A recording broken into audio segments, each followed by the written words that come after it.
Okay, നമ്മുടെ മാത്സിന്റെ syllabus നമ്മൾ ഇന്ന് സ്റ്റാർട്ട് ചെയ്യാണ്. മാത്സിലെ നമ്മൾ ഏറ്റവും ബേസിക് ആയിട്ടുള്ള നമ്മുടെ ടോപ്പിക് എന്തോ ഞാൻ റെക്കോർഡ് ചെയ്യണ ഓപ്ഷൻ. ഓക്കെ, റെക്കോർഡ് ചെയ്ത ക്ലൗഡ് അല്ലേ കൊടുത്തിട്ടുണ്ട്. നമ്മുടെ മാത്സിന്റെ ഫസ്റ്റ് ടോപ്പിക് നമ്മൾ സ്റ്റാർട്ട് ചെയ്യാണ്. സംഖ്യകളും അടിസ്ഥാന ക്രിയകളും എന്നുള്ളതാണ് നമ്മുടെ മാത്സിന്റെ ആദ്യത്തെ ടോപ്പിക് എന്ന് പറയുന്നത്. അപ്പൊ ഇത് വളരെ സിമ്പിൾ ആയിട്ടുള്ള ഏറ്റവും ബേസിക് ആയിട്ടുള്ള ഒരു ടോപ്പിക്കാണ്. പക്ഷെ പരീക്ഷയ്ക്ക് നമുക്ക് ഇതിൽ നിന്നും ചോദ്യം വരുന്ന ഒരു ഏരിയയാണ്. മാത്സ് പഠിച്ചിട്ടുള്ളവർക്ക്, സയൻസ് ബാക്ക്ഗ്രൗണ്ട് ഉള്ളവർക്കൊക്കെ ഇത് വളരെ എളുപ്പമായിട്ട് തോന്നാം. പക്ഷെ നമ്മൾ സ്കൂൾ പഠനം കഴിഞ്ഞ് കുറെ കഴിഞ്ഞ് വന്നിട്ടുള്ള ആളുകളെ സംബന്ധിച്ച് അത് വീണ്ടും ഓർമ്മിച്ചെടുക്കുന്നത് ബുദ്ധിമുട്ടായി തീരാം. ഇനി ചെറിയ കുട്ടികളൊക്കെ ഉള്ളവർ അവരെ പഠിപ്പിച്ച് ഈ കാര്യങ്ങളൊക്കെ അറിവുണ്ടായിരിക്കും. പക്ഷെ പരീക്ഷയിൽ നമ്മുടെ ഈ ടോപ്പിക്കിന്റെ ഒരു ഇമ്പോർട്ടൻസ് എന്ന് പറഞ്ഞിട്ടുണ്ടെങ്കിൽ നമുക്ക് 1 or 2 മാർക്ക് സ്കോർ ചെയ്യാവുന്ന സംഭവമാണ്.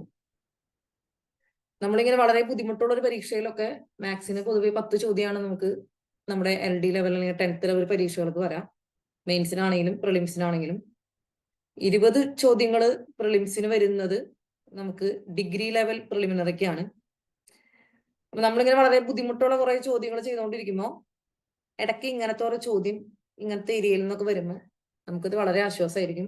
നമുക്കൊരു മാർക്ക് സ്കോർ ചെയ്യാനും പറ്റും. അപ്പൊ നമ്മുടെ ടോപ്പിക്കിലേക്ക് പോവാം. നമ്പേഴ്സ് ആൻഡ് ബേസിക് ഓപ്പറേഷൻസ് അഥവാ സംഖ്യകളും അടിസ്ഥാന ക്രിയകളും എന്ന് പറയുന്ന ടോപ്പിക്കാണ്. അപ്പൊ ആദ്യം തന്നെ നമ്മൾ ഇതിൽ പരിചയപ്പെടുന്നത് വിവിധ തരം സംഖ്യകളാണ്. നമുക്കറിയാം സംഖ്യകൾ അല്ലെ, 1 2 3 4 5 നമുക്ക് എണ്ണാൻ അറിയാം. അപ്പൊ ആ സംഖ്യകളെ പല തരത്തിൽ നമ്മൾ തിരിച്ചിട്ടുണ്ട്. ടൈപ്സ് ഓഫ് നമ്പേഴ്സ് ഉണ്ട്. അപ്പൊ ടൈപ്സ് ഓഫ് നമ്പേഴ്സ് ഏതൊക്കെയാണെന്നാണ് നമ്മൾ നോക്കുന്നത്. അതിൽ ഒന്നാമത്തെ നമ്മൾ പറയും എണ്ണൽ സംഖ്യകള് അഥവാ നിസർഗ സംഖ്യകള് അഥവാ നാച്ചുറൽ നമ്പേഴ്സ് എന്ന് പറയുന്ന നമ്പേഴ്സ് ആണ്. അപ്പൊ എണ്ണൽ സംഖ്യക എന്ന് പറയുമ്പോൾ അതിൽ ഏതൊക്കെ സംഖ്യകൾ ഉൾപ്പെടുന്നു?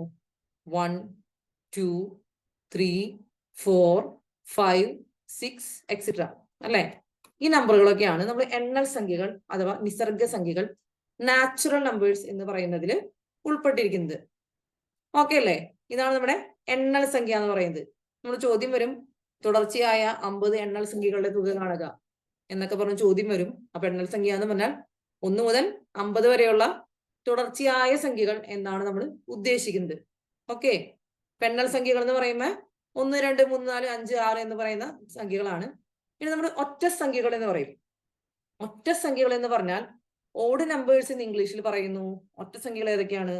1 3 5 7 9 ഇങ്ങനെ പോകുന്ന സംഖ്യകളാണ്. ഇതിന്റെ പ്രത്യേകത, നമ്മൾ ഇതിൽ ഏതൊരു നമ്പറിനെയും 2 കൊണ്ട് ഹരിച്ചാൽ ശിഷ്ടം 1 ലഭിക്കും. 2 കൊണ്ട് ഹരിച്ചാൽ നമുക്ക് എന്ത് കിട്ടും? ശിഷ്ടം 1 കിട്ടുന്ന സംഖ്യയാണ്. നമ്മൾ നോക്കിയാൽ ഓരോ സംഖ്യ നിങ്ങളൊന്ന് ഹരിച്ചു നോക്കാം. 2 കൊണ്ട് ഹരിച്ചാൽ ശിഷ്ടം 1 കിട്ടുന്ന സംഖ്യകളാണെങ്കിൽ അത് ഒറ്റ സംഖ്യകളാണ്, ഓഡ് നമ്പേഴ്സ് ആണ്. അപ്പൊ നമുക്ക് ചോദ്യം വരും, തുടർച്ചയായിട്ടുള്ള 25 ഒറ്റ സംഖ്യകളുടെ തുക കാണുക. അപ്പൊ നിങ്ങൾ ഏത് സംഖ്യ എടുക്കണം? തുടർച്ചയായിട്ടുള്ള 25 ഒറ്റ സംഖ്യകൾ എടുക്കണം നമ്മുടെ ഈ ഒരു നമ്പർ പാറ്റേണിൽ നിന്ന്. ഓക്കെ അല്ലേ? ഇതാണ് നമുക്ക് ഒറ്റ സംഖ്യകൾ. നിങ്ങൾ അതിന്റെ കൂടെ നോട്ട് എഴുതിയെടുത്തപ്പോ അനോട്ടേഷൻ സഹിതം നിങ്ങൾക്ക് PDF ഷെയർ ചെയ്യുന്നതായിരിക്കും. ഇനി അടുത്താണ് നമുക്ക് ഇരട്ട സംഖ്യകൾ. ഇരട്ട സംഖ്യ എന്ന് പറഞ്ഞാൽ എന്താണ്?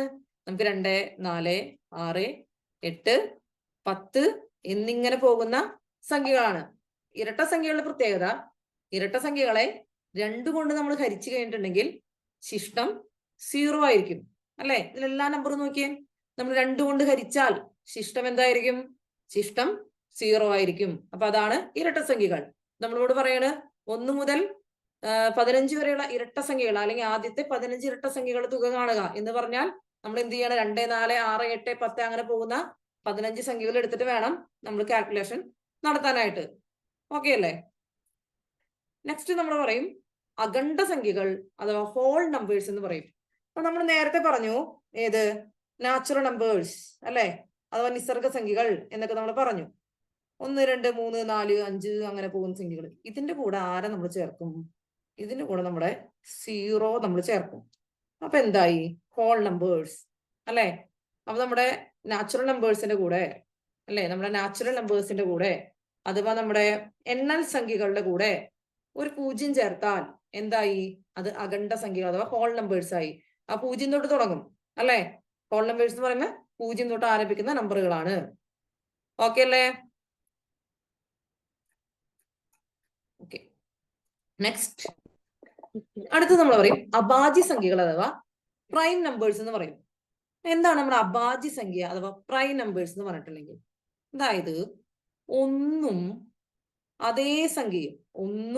അതേ സംഖ്യയും ഘടകങ്ങളായി വരുന്ന നമ്പറുകളാണ് പ്രൈം നമ്പേഴ്സ് എന്ന് പറയുന്നത്. നിങ്ങൾ ആലോചിച്ച് നോക്കുക. അപ്പൊ 2 എന്ന് പറയുന്ന സംഖ്യ എടുക്കാം. 2 എന്ന് പറയുന്ന ഒരു നമ്പർ നമ്മൾ എടുത്തു അല്ലെ? 2. ഇതിന്റെ ഫാക്ടർ നോക്കാം. എന്താ ഫാക്ടർ എന്ന് പറഞ്ഞിട്ടുണ്ടെങ്കിൽ നമുക്ക് ഇതിനെ ഘടകങ്ങളായിട്ടൊക്കെ പിരിക്കാൻ പറ്റും അല്ലെ? നമ്മുടെ സ്കൂളിലൊക്കെ നമ്മൾ പണ്ട് പഠിച്ച കാര്യങ്ങളാണ്. ഇതൊക്കെ മറന്നുപോയിട്ട് എന്താണ് ഘടകങ്ങൾ, എന്താണ് ഫാക്ടർ എന്നൊക്കെ അറിയാത്ത ആൾക്കാർ ഇരിക്കുന്നുണ്ടാവും. വിഷമിക്കണ്ട, നമ്മളിതൊക്കെ പഠിക്കും. നമ്മളിതൊക്കെ ഓർമ്മിച്ചെടുക്കാണ്. 1 into 2 അല്ലെ? അതാണ് 2. അപ്പൊ ഈ 2ന്റെ ഘടകം എന്ന് പറഞ്ഞാൽ എന്തൊക്കെയാണ്? 1ഉം 2ഉം 2ന്റെ ഘടകങ്ങളാണ് അല്ലെ? അപ്പൊ നമുക്കറിയാം 1ഉം അതേ നമ്പറും തന്നെ എന്താണ്? അതേ നമ്പറും തന്നെ ഘടകങ്ങളായിട്ട് വരുന്ന നമ്പറുകളാണ് ഏത്? നമ്മൾ അഭാജ്യ സംഖ്യകൾ എന്ന് പറയുന്നത് അല്ലെ? ഓക്കെ, ഇനി അടുത്ത് നമ്മൾ നോക്കാം. നിങ്ങൾ നോക്കാം, നമ്മളൊരു 5 എന്ന് പറയുന്ന നമ്പർ എടുത്തു. എന്താ ഘടകങ്ങൾ? 1ഉം 5ഉം ഘടകങ്ങളായിട്ട് വരുന്നു. അതെന്താണ്? ഒരു അഭാജ്യ സംഖ്യയാണ് അഥവാ പ്രൈം നമ്പർ ആണ്. നിങ്ങൾ 6 എന്ന് പറയുന്ന ഒരു സംഖ്യ എടുത്തു അല്ലെ? ഘടകങ്ങൾ നോക്കൂ. 1ഉം 1 into 6 എന്ന് പറയുമ്പോ അതെന്താണ്? അതിന് ഘടകങ്ങളല്ലേ? നമ്മൾ 2 into 3 എടുത്തു. അതും 6ന്റെ ഘടകങ്ങളാണ്. അപ്പൊ 6ന് ആകെ എത്ര ഘടകങ്ങളുണ്ട്? 1 ഉണ്ട്, 2 ഉണ്ട്, 3 ഉണ്ട്, 6 ഉണ്ട്. ഇത്രയും ഘടകങ്ങള് 6നുണ്ട് അല്ലെ? അപ്പോ 6 എന്ന് പറയുന്നത് ഒരു അഭാജ്യ സംഖ്യ അല്ല അല്ലെ? ഒന്നോ അല്ലെങ്കിൽ അതേ സംഖ്യയും മാത്രം ഘടകങ്ങളായിട്ട് വരുന്ന അല്ലെങ്കിൽ ഫാക്ടറുകളായിട്ട് വരുന്ന സംഖ്യയാണ് അഭാജ്യ സംഖ്യ അഥവാ പ്രൈം നമ്പേഴ്സ് എന്ന് പറയുന്നത്. ഓക്കെ, മനസ്സിലായോ? ഈ നമ്പറിന്റെ ഉപയോഗം നമുക്ക് വരുന്നത് നമ്മൾ ഒറ്റയാനെ കണ്ടെത്തുക എന്ന് പറഞ്ഞിട്ടുള്ള ചോദ്യങ്ങളൊക്കെ വരും. അപ്പൊ അതിൽ ചിലപ്പോ ഒരു പ്രൈം നമ്പർ ആയിട്ടുള്ള ഒരാളായിരിക്കും ഒറ്റയാൻ. ബാക്കി എല്ലാവർക്കും എന്തുണ്ടാവും? ആ ഒന്നും ആ നമ്പറും അല്ലാത്ത ഘടകങ്ങൾ വേറെയുള്ള നമ്പറുകളൊക്കെ ആയിരിക്കും. അങ്ങനെയൊക്കെയാണ് ഈ പ്രൈം നമ്പർ ഉപയോഗിച്ച് ചോദ്യം വരാം. നമ്മൾ ഈ പഠിക്കുന്ന ഈ നമ്പറുകളെ കുറിച്ചുള്ള എല്ലാ കാര്യങ്ങളും പല തരത്തിൽ പല രീതിയിൽ മറ്റെല്ലാ ടോപ്പിക്കിനും നമുക്ക് ഈ ബേസിക് പഠിച്ചാലാണ് നമുക്ക് ആൻസർ ചെയ്യാൻ പറ്റാം. കുഞ്ഞു കുഞ്ഞു കാര്യങ്ങളാണ്, പക്ഷെ 1 മാർക്കാണ്. ഓരോ മാർക്കിന്റെ വില എന്ന് പറയുന്നത് നമ്മുടെ റാങ്ക് ലിസ്റ്റിൽ നമ്മൾ 1 മാർക്ക് എന്ന് പറയുന്നത് നമ്മളെ ഒരു 100 കണക്കിന് ആളുകളെ മുന്നിലേക്ക് എത്തിക്കുന്ന ഒന്നാണ്. ഓക്കെ, അപ്പൊ മനസ്സിലായുള്ള അഭാജ്യ സംഖ്യകൾ 1ഉം അതേ സംഖ്യയും തന്നെ ഘടകങ്ങളായിട്ട് വരുന്നതാണ് അഭാജ്യ സംഖ്യ.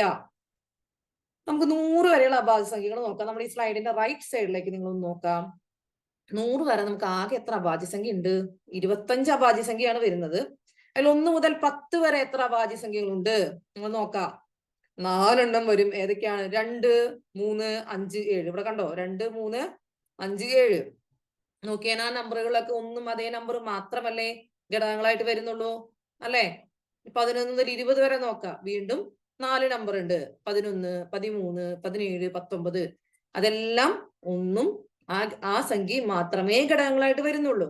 അങ്ങനെ നിങ്ങൾ നോക്കുമ്പോൾ നിങ്ങൾ ഈ താഴോട്ട് ഇതെല്ലാം കൂടി കൂട്ടി നോക്കുമ്പോ മൊത്തം നമുക്ക് 25 നമ്പറുകൾ, അതായത് 1 മുതൽ 100 വരെയുള്ള നമ്പറുകളുടെ ഇടയിൽ 1 മുതൽ 100 വരെയുള്ള എണ്ണൽ സംഖ്യകൾ എടുത്താൽ അതിലെ അഭാജ്യ സംഖ്യകളുടെ എണ്ണം എത്രയാണ്? 25 അല്ലെ? ഇനി നമ്മൾ ഇവിടേക്ക് വരാം. ഏറ്റവും ചെറിയ അഭാജ്യ സംഖ്യ, ഏറ്റവും ചെറിയ അഭാജ്യ സംഖ്യ എന്ന് പറഞ്ഞാൽ ഏതാണ്? നമുക്കിവിടെ കൊടുത്തിട്ടുണ്ട് 2 അല്ലെ? 2 അല്ലേ ഏറ്റവും ചെറിയ അഭാജ്യ സംഖ്യ? ഏറ്റവും ചെറിയ അഭാജ്യ സംഖ്യ 2. ഇനി 1നും 100നും ഇടയിൽ ആകെ എത്ര അഭാജ്യ സംഖ്യകളുണ്ട്? 25. ഒരേ ഒരു ഇരട്ട അഭാജ്യ സംഖ്യ 2 അല്ലെ? 2 ഭാജ്യമോ അഭാജ്യമോ അല്ലാത്ത എണ്ണസംഖ്യ എന്ന് നമുക്ക് പറയാൻ പറ്റുന്ന എണ്ണൽ സംഖ്യ ഏതാണ്? 1നെ നമ്മൾ എന്ത് പറയും? ഭാജ്യമോ അഭാജ്യമോ അല്ലാത്ത എണ്ണസംഖ്യ. നിങ്ങൾ അഭാജ്യ സംഖ്യ പഠിച്ചുള്ളൂ, ഭാജ്യസംഖ്യ പഠിച്ചിട്ടില്ല. ഭാജ്യസംഖ്യ പഠിക്കുമ്പോ ഇതുകൂടി മനസ്സിലാവും. അഭാജ്യ സംഖ്യകൾ അഥവാ പ്രൈം നമ്പർ എന്ന് പറയുന്ന കാര്യം നിങ്ങൾക്ക് ഓക്കെ ആണോ? ക്ലിയർ ആണോ? ക്ലിയർ ആയാ?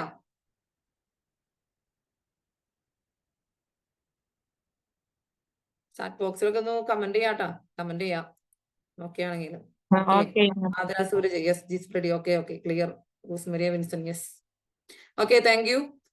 അപ്പൊ നമുക്ക് അടുത്ത സംഖ്യ പറയാം. അടുത്തതാണ് നമുക്ക് പറയുന്നത് ഭാജ്യസംഖ്യ അഥവാ കോമ്പോസിറ്റ് നമ്പർ. നമ്മൾ അഭാജ്യ സംഖ്യയിൽ പറഞ്ഞു ഒന്നും അതേ നമ്പറും മാത്രം ഘടകങ്ങളായി വരുന്നതാണ് അഭാജ്യസംഖ്യ എന്ന് പറഞ്ഞു. അപ്പൊ ഭാജ്യസംഖ്യയിൽ എന്ത് വരും? ഈ രണ്ട് നമ്പർ മാത്രമല്ല അവിടെ ഫാക്ടർ ആയിട്ട് വരുന്നത്. ഭാജ്യസംഖ്യകളില് രണ്ടിൽ കൂടുതൽ ഘടകങ്ങൾ വരും അല്ലെ. ഭാജ്യസംഖ്യയില് രണ്ടിൽ കൂടുതൽ ഘടകങ്ങള് വരുന്ന സംഖ്യകളാണ് ഭാജ്യസംഖ്യ. ഉദാഹരണം നോക്കാം. 4 എന്ന് പറയുന്ന നമ്പർ നോക്കാം. 1 × 4 4ആണ്. 2 × 2 അല്ലെ 4ആണ്. ഇപ്പൊ 4 എന്ന നമ്പറിന് എത്ര ഘടകങ്ങളുണ്ട്? 1 ഉണ്ട്, 2 ഉണ്ട്, 4 ഉണ്ട്. അപ്പൊ ഇതൊരു ഭാജ്യസംഖ്യയാണ് അല്ലെ. അപ്പൊ ഇതൊരു ഭാജ്യസംഖ്യയാണ്. അതുപോലെ നമ്മൾ പറയണ 6, 8, 9 എന്നൊക്കെ പറയുന്ന സംഖ്യകൾക്ക് ഘടകങ്ങൾ എത്രയുണ്ട്? 6ന്റെ നമ്മൾ കണ്ടതാണ് അല്ലെ. 8 എന്ന് പറയുന്ന സംഖ്യ നോക്കൂ. 8 എന്ന സംഖ്യക്ക് 1 × 8 അല്ലെ. 2 × 4 എത്ര ഘടകങ്ങളുണ്ട്? 1 ഉണ്ട്, 8 ഉണ്ട്, 2 ഉണ്ട്. 9 എടുക്കുകയാണെങ്കിലോ 1 × 9 9 ആണ്. 3 × 3 9 ആണ്. അപ്പോ രണ്ടിലധികം അല്ലെ, അല്ലെങ്കിൽ ഒന്നും ആ സംഖ്യയും അല്ലാതെ മറ്റു ഘടകങ്ങളും ഉള്ള സംഖ്യകളാണ് ഇത് ഭാജ്യസംഖ്യകൾ എന്ന് നമുക്ക് പറയാൻ സാധിക്കാം. അങ്ങനെ വരുമ്പോ ഏറ്റവും ചെറിയ അഭാജ്യസംഖ്യ ഏതാണ്? ഏറ്റവും ചെറിയ അഭാജ്യസംഖ്യ എന്ന് പറയുന്നത് 4. ഏറ്റവും ചെറിയ അഭാജ്യസംഖ്യ ഏതാ? 4. സോറി, അഭാജ്യസംഖ്യ അല്ല കേട്ടോ, ഭാജ്യസംഖ്യ. നാവൊന്നും തെറ്റിപ്പോയതാണ്. ഏറ്റവും ചെറിയ ഭാജ്യസംഖ്യ 4ആണ് അല്ലെ. ഓക്കെ അല്ലെ. ഭാജ്യസംഖ്യകള് ഏറ്റവും ചെറിയ ഭാജ്യസംഖ്യ 4ആണ്. ഓക്കെ, അടുത്തേക്ക് പോവാം. അടുത്താണ് നമ്മൾ പറയുന്നു ഭിന്നസംഖ്യകൾ അഥവാ റേഷണൽ നമ്പേഴ്സ് എന്ന് പറയും അല്ലെ. ഭിന്നസംഖ്യകള്. ഭിന്നസംഖ്യ എന്ന് പറയുമ്പോൾ നമുക്കറിയാം, നമ്മളിപ്പോ ഒരു 1/2 അല്ലെ 1/4 എന്നൊക്കെ എഴുതുമ്പോ അതെന്താണ്? ഭിന്നസംഖ്യകളാണ്. അതായത് p/q ഫോമിൽ നമുക്ക് എഴുതാൻ പറ്റുന്ന നമ്പറുകളാണ് ഭിന്നസംഖ്യകൾ എന്ന് പറയുന്നത്. അതിൽ പൊതുവെ എന്തായിരിക്കും? q എന്ന് പറയുന്നത് ഛേദം അഥവാ ഡിനോമിനേറ്റർ ആയിരിക്കും അല്ലെ. ഡിനോമിനേറ്റർ അല്ലെ. q എന്ന് പറയുന്നത് എന്താണ്? ന്യൂമറേറ്റർ അഥവാ അംശം അല്ലെ. അംശം അഥവാ ന്യൂമറേറ്റർ ആണ്. അംശവും ഛേദവും. ഓക്കെ, ന്യൂമറേറ്റർ അംശം. കാരണം ഇവിടെ മലയാളം മീഡിയംകാരുണ്ടാവും, ഇംഗ്ലീഷ് മീഡിയംകാരുണ്ടാവും. കുറെ പേരൊക്കെ CBSE ഒക്കെ പഠിച്ചു വന്നിട്ടുള്ളവർക്ക് ഏറ്റവും PSCയിലെ ഏറ്റവും വലിയ വെല്ലുവിളി ടേം മനസ്സിലാക്കാന്നുള്ളതാണ്.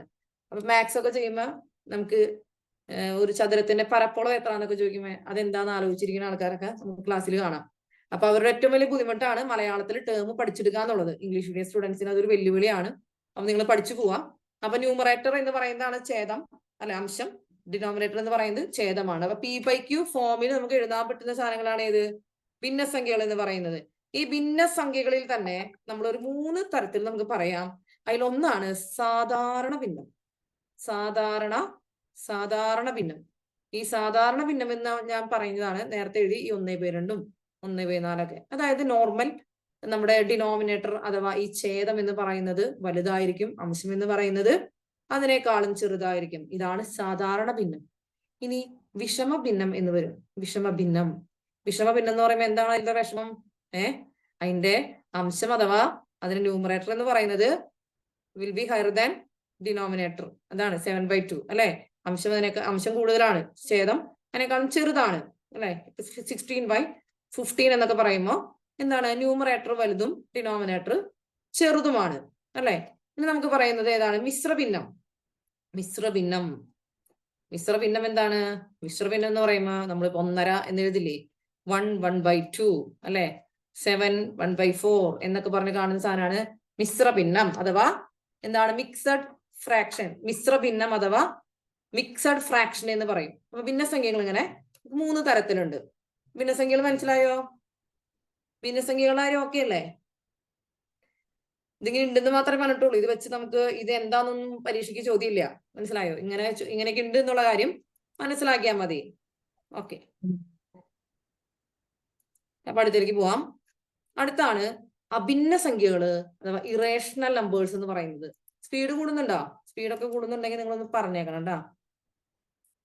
അപ്പൊ അഭിന്ന സംഖ്യ അഥവാ ഇറേഷണൽ നമ്പർ എന്ന് പറയുന്നത് നമ്മൾ ഈ പറയുന്ന അല്ലെ, √3, √2 അങ്ങനെയുള്ള പറയുന്ന സംഖ്യകള്, അതുപോലെ പൈ, ലോഗ് എന്നൊക്കെ പറയുന്ന സംഖ്യകളൊക്കെ ഇല്ലേ, ഇതൊക്കെയാണ് നമുക്ക് എന്ത് പറയാ, അഭിന്ന സംഖ്യകൾ. അതിൽ രണ്ടു തരം നമ്മൾ പറയുന്നുണ്ട്, അതീത സംഖ്യകളെന്നും കരണികൾ എന്നൊക്കെ പറയുന്നുണ്ട്. അതൊന്നും നമ്മളിവിടെ പഠിക്കേണ്ട കാര്യമില്ല. നമുക്ക് PSC പരീക്ഷയിൽ എന്താണ്, നമ്മുടെ എക്സാം നമ്മൾ ക്വസ്റ്റ്യൻസ് നമ്മൾ ആൻസർ ചെയ്യുക, അത് ക്രാക്ക് ആയി ഉത്തരം കിട്ടുക. അല്ലാതെ നമ്മൾ ഒരുപാട് ടെക്നിക്കൽ ടേംസിലേക്ക് ഒന്നും മാത്സിന് പോകേണ്ട കാര്യമില്ല. നമ്മൾ ഈ സംഖ്യകൾ നിങ്ങൾക്ക് പരിചയപ്പെടുത്തുന്നു എന്ന് മാത്രമേ ഉള്ളൂ. മനസ്സിലായോ? അപ്പൊ അഭിന്ന സംഖ്യകൾ, അപ്പൊ റേഷണൽ നമ്പേഴ്സ് എന്ന് പറയുമ്പോൾ എന്തൊക്കെ പറയും, ഈ പൈ പോലെയുള്ള സംഖ്യകളൊക്കെ, ലോഗ് ഒക്കെ പോലെയുള്ള സംഖ്യകള്, അതിൽ √3, √2 തുടങ്ങിയ റൂട്ടൊക്കെ വരുന്ന സംഖ്യകളൊക്കെയാണ് നമ്മൾ അഭിന്ന സംഖ്യകൾ അഥവാ ഇറേഷണൽ നമ്പേഴ്സ് എന്ന് പറയുന്നത്. ഓക്കെ, നമുക്ക് ഇതിനൊന്നിനും തിയറി പഠിക്കാനില്ല, ഈ കാര്യം മനസ്സിലാക്കാൻ നമ്മൾ പ്രോബ്ലം ചെയ്യാം, അത്രേ ഉള്ളൂ.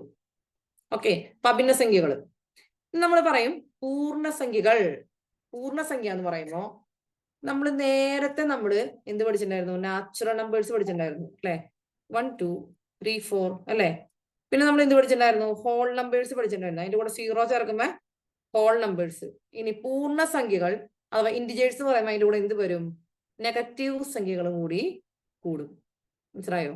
അതായത് നെഗറ്റീവ് നമ്പറുകളും പോസിറ്റീവ് നമ്പറുകളും 0യും ചേർന്ന സംഖ്യകളുടെ കൂട്ടത്തെയാണ് നമ്മൾ എന്ത് പറയുന്നത്, പൂർണ്ണസംഖ്യകൾ അഥവാ ഇൻഡിജേഴ്സ് എന്ന് പറയുന്നത്.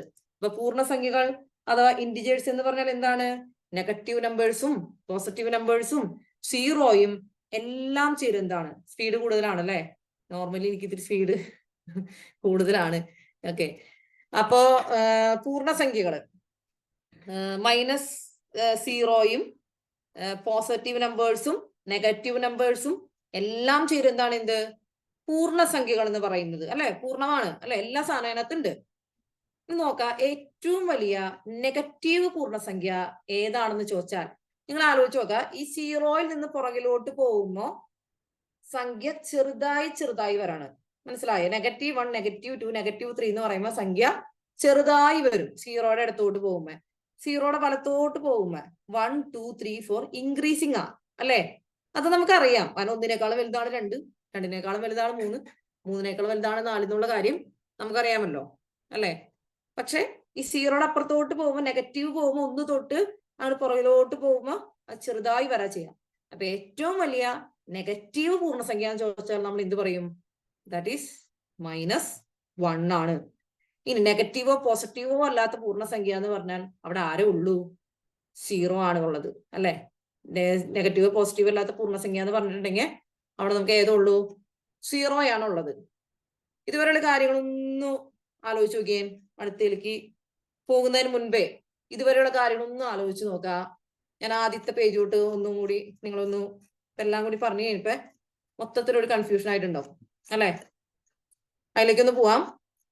ആദ്യം നമ്മൾ പറഞ്ഞത് എന്താണ്, എണ്ണൽ സംഖ്യകൾ അഥവാ നാച്ചുറൽ നമ്പേഴ്സിനെ കുറിച്ച് പറഞ്ഞു. വെറും 1 2 3 4 5 6 അല്ലെ, അതല്ലേ നമ്മുടെ എണ്ണൽ സംഖ്യകൾ അഥവാ നാച്ചുറൽ നമ്പേഴ്സ്. 1 2 3 4 5 6. ഇതിന്റെ കൂടെ നമ്മൾ 0 അഥവാ 0 കൂടി ചേർത്താൽ അതെന്ത് നമ്പർ ആയിട്ട് മാറും, അത് ഹോൾ നമ്പേഴ്സ് ആയിട്ട് മാറും.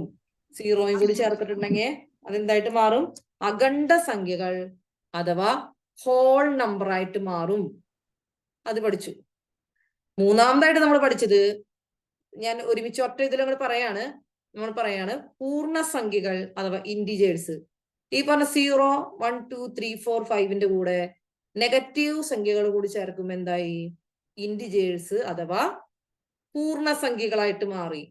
ഈ 3 കാര്യം കിട്ടിയോ? എണ്ണൽ സംഖ്യ കിട്ടി അല്ലെ, എണ്ണൽ സംഖ്യ കിട്ടി.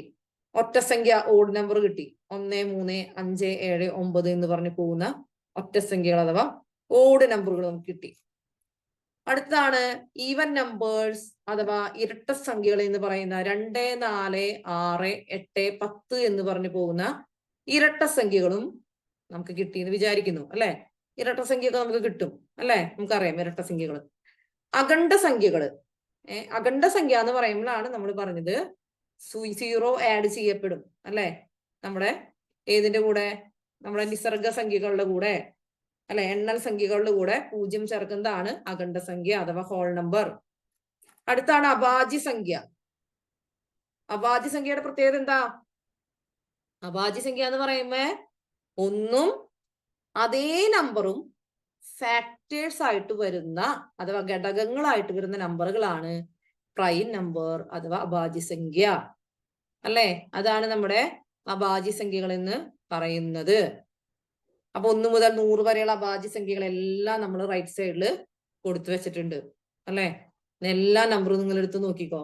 നിങ്ങൾക്ക് ഹരിക്കാനായിട്ട് ഒന്നും ആ നമ്പർ അല്ലാണ്ട് വേറെ ഏതെങ്കിലും പൂർണ്ണമായിട്ട് ഹരിച്ചു പോകാൻ പറ്റുമോ നോക്കാം. നിങ്ങൾ എടുത്ത് നോക്കിക്കോ. 5 എടുത്തു, 5 എടുത്താൽ നിങ്ങൾക്ക് 5 5 കൊണ്ട് തന്നെ ഹരിക്കാൻ നിങ്ങൾക്ക് പറ്റുള്ളൂ അല്ലെ. 1ഉം 5ഉം മാത്രമാണ് അതിനകത്ത് വരത്തുള്ളൂ. അതിൽ നമ്മൾ ഏറ്റവും ചെറിയ അഭാജ്യ സംഖ്യയായിട്ട് 2നെ പറഞ്ഞു. 1നും 100നും ഇടയിൽ 25 അഭാജ്യ സംഖ്യകൾ ഉണ്ടെന്നും പറഞ്ഞു. ഒരേ ഒരു ഇരട്ട അഭാജ്യ സംഖ്യ 2 ആണെന്ന് പറഞ്ഞു. ഭാജ്യമോ അഭാജ്യമോ അല്ലാത്ത എണ്ണൽ സംഖ്യ 1 ആണെന്നും പറഞ്ഞു. ക്ലിയർ ആയ? കൺഫ്യൂസ്ഡ് ആയോ? ഇനി നമ്മൾ ഭാജ്യസംഖ്യയാണ് പറയണത്. നമ്മൾ അഭാജ്യ സംഖ്യയിൽ നിന്ന് വ്യത്യസ്തമായി ഭാജ്യസംഖ്യയെ കുറിച്ച് പറയുമ്പോൾ 2ഓ അതിലധികമോ ഘടകങ്ങളുണ്ട് അല്ലെ. ഇപ്പൊ 4 എന്ന് പറയുന്ന നമ്പറിന് 1ഉം 4ഉം 2ഉം 2ഉം എല്ലാം ഘടകങ്ങളാണ് അല്ലെ. 8 എന്ന് പറയുന്ന ഒരു നമ്പർ നമ്മൾ എടുക്കുമ്പോ അതില് ഏതൊക്കെയുണ്ട്? അതിന് 1ഉം 8ഉം 2ഉം 4ഉം ഒക്കെ ഘടകങ്ങളാണ്. അതാണ് നമ്മുടെ കോമ്പോസിറ്റ് നമ്പേഴ്സ് അഥവാ ഭാജ്യസംഖ്യകൾ എന്ന് പറയുന്നത് അല്ലെ. ഓക്കെ, അടുത്താണ് ഈ ഭിന്നസംഖ്യകൾ. നമ്മൾ പറഞ്ഞു P/Q ഫോർമാറ്റിൽ എഴുതാൻ പറ്റുന്നവയാണ് ഭിന്നസംഖ്യകൾ എന്ന് പറഞ്ഞു. P/Q ഫോർമാറ്റിൽ നമുക്ക് എഴുതാൻ പറ്റുന്നതാണ് ഏത്? നമ്മുടെ ഭിന്നസംഖ്യകൾ എന്ന് പറയുന്നത്. അതിൽ സാധാരണ ഭിന്നവും വിഷമ ഭിന്നവും മിശ്ര ഭിന്നവും നമ്മൾ പറഞ്ഞു അല്ലെ. ഓക്കെ അല്ലേ? അംശവും ഛേദമൊക്കെ മറന്നുപോയ ആളുകൾക്ക് ഓർമ്മ വന്നാ? എല്ലാവരും അവിടെ ഇല്ലേ ക്ലാസ്സില്? അടുത്ത അഭിന്ന സംഖ്യകളാണ് കേട്ടോ. അഭിന്ന സംഖ്യകള്, അഭിന്ന സ്പീഡ്. ഓക്കെ, അതെ സോറി, താങ്ക് യു. ഇനി അഭിന്ന സംഖ്യകൾ നമ്മൾ പറഞ്ഞതാണ് നമ്മൾ ഈ പൈ അല്ലെ. പൈ ഒക്കെയാണ് നമ്മൾ പറയുന്നത്. 3.14 വിലയുള്ള പൈ അല്ലെ. പണ്ട് സ്കൂളിൽ പഠിച്ചിട്ടുണ്ട്. ഈ പൈനെയും റൂട്ടിനെയും ഒക്കെ നമ്മൾ സ്കൂളിൽ പഠിച്ചപ്പോ കണ്ടിട്ട് അവിടെ ഇട്ടിട്ട് പോന്നേക്കണ കാര്യങ്ങളാണ്. 10ാം ക്ലാസ് കഴിഞ്ഞ പിന്നെ മറ്റ് സ്ട്രീമുകളിലേക്ക്, സയൻസ് അല്ലാത്ത സ്ട്രീമുകളിലേക്ക് പോയിട്ടുള്ള ആൾക്കാർ പിന്നെ ഇവരൊന്നും കണ്ടിട്ടുണ്ടാവില്ല. ഇവിടെ വെച്ചിട്ടാണ് നമ്മൾ ഇവരിങ്ങനെ കണ്ടുമുട്ടുന്നത് അല്ലെ. അപ്പൊ √3, √2 പോലെയുള്ള സംഭവങ്ങളൊക്കെയാണ് പൈ, ലോഗ്, ഇതൊക്കെയാണ് നമ്മുടെ ഭിന്നസംഖ്യകൾ. ഓക്കെ, ഇന്ന് നമ്മൾ പൂർണ്ണസംഖ്യ പറഞ്ഞു. എന്തൊക്കെയാണ്? മൈനസ് നമ്പറുകളും പോസിറ്റീവ് നമ്പറുകളും 0വും ചേർന്നതാണ് പൂർണ്ണസംഖ്യകൾ. അത്രയും കാര്യങ്ങളും പറഞ്ഞില്ലേ? ഇനി നമ്മൾ പറയുന്നത് പരിപൂർണ സംഖ്യകൾ അഥവാ പെർഫെക്റ്റ് നമ്പേഴ്സ് എന്ന് പറയും. പരിപൂർണ സംഖ്യകള് അഥവാ പെർഫെക്റ്റ് നമ്പേഴ്സ് എന്ന് പറയും.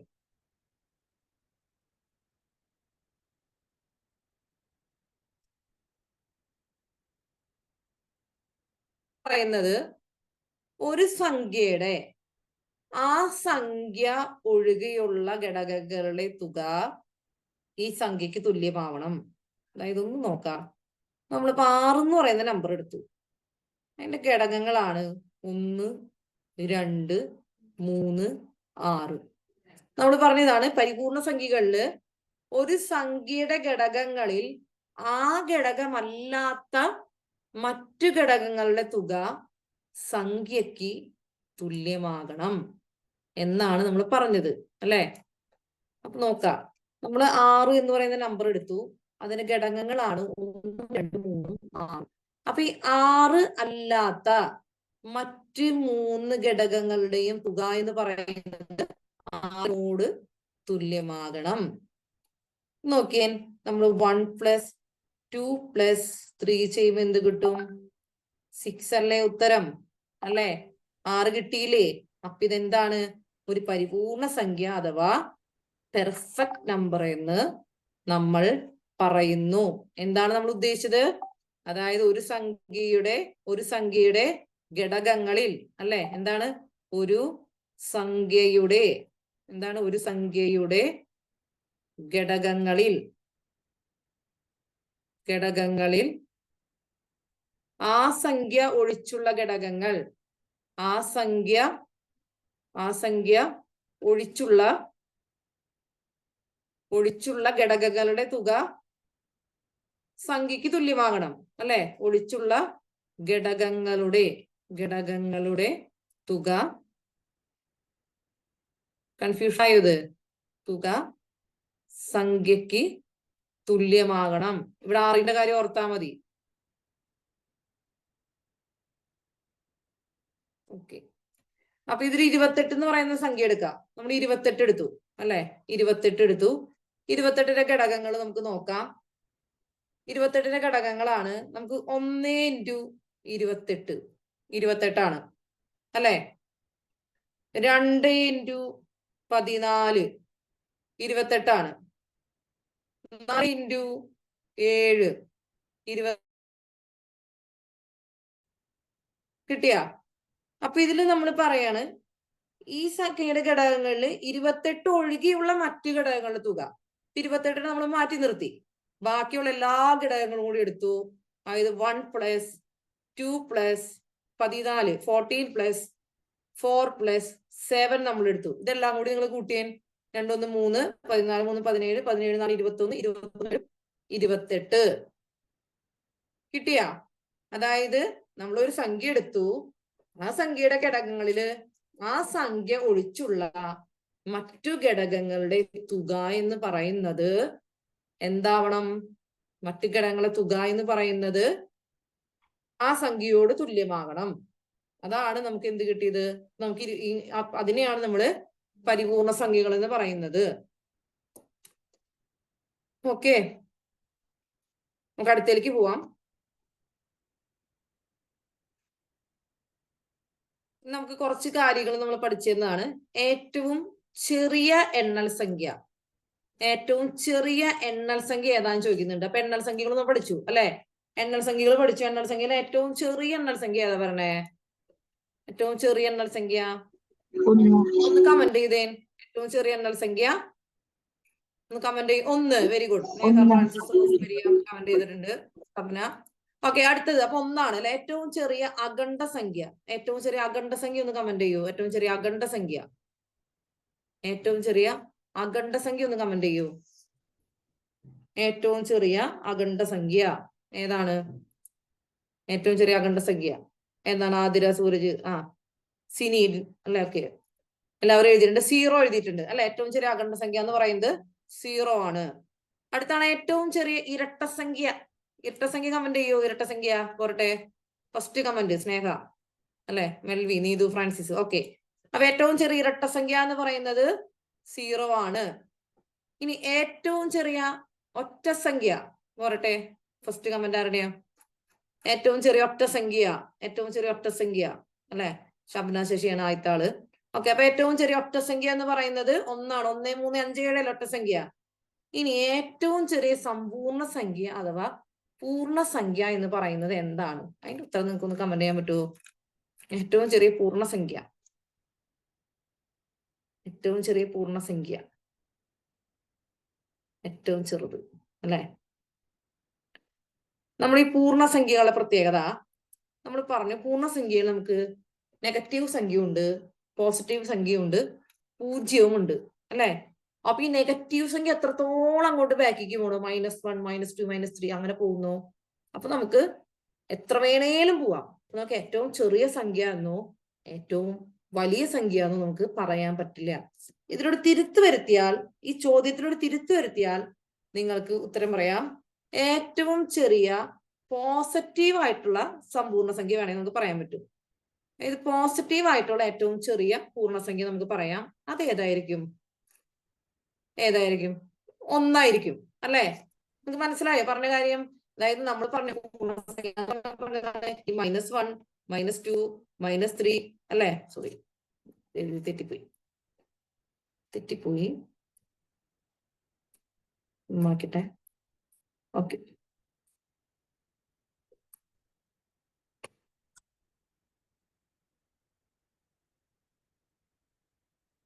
അതായത് നമ്മൾ പറഞ്ഞത് എന്താണ്? നമുക്കിപ്പോ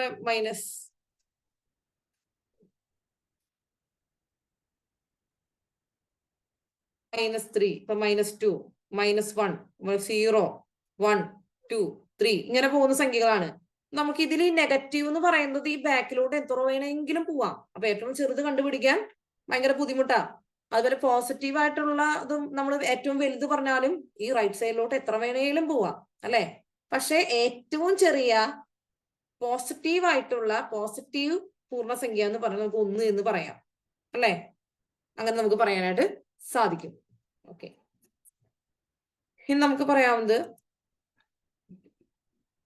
അടുത്ത ഏതാണ്? ഏറ്റവും ചെറിയ അഭാജ്യ സംഖ്യ പറഞ്ഞോ. ഏറ്റവും ചെറിയ അഭാജ്യ സംഖ്യ കമന്റ് ചെയ്തോളൂ. ഏറ്റവും ചെറിയ അഭാജ്യ സംഖ്യ ഏതാണ്? ഏറ്റവും ചെറിയ അഭാജ്യ സംഖ്യ 2 വന്നിട്ടുണ്ട്. ഓക്കെ, 2 അല്ലെ.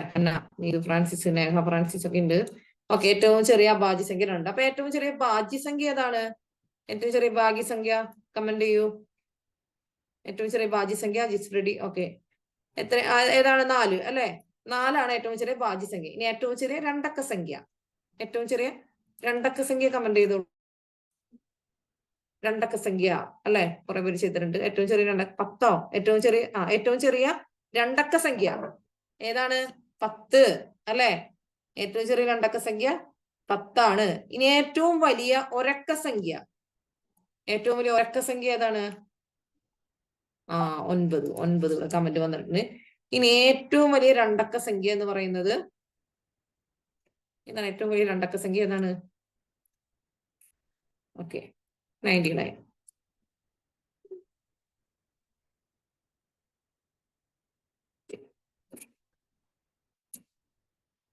അപ്പൊ ഇതുവരെ എടുത്ത കാര്യങ്ങൾ, നമ്പറുകളെ കുറിച്ച് നമ്മൾ ടൈപ്സ് ഓഫ് നമ്പേഴ്സ് ഒക്കെ പറഞ്ഞു. ക്ലിയർ ആണെന്ന് ഞാൻ വിശ്വസിക്കുന്നു അല്ലെ.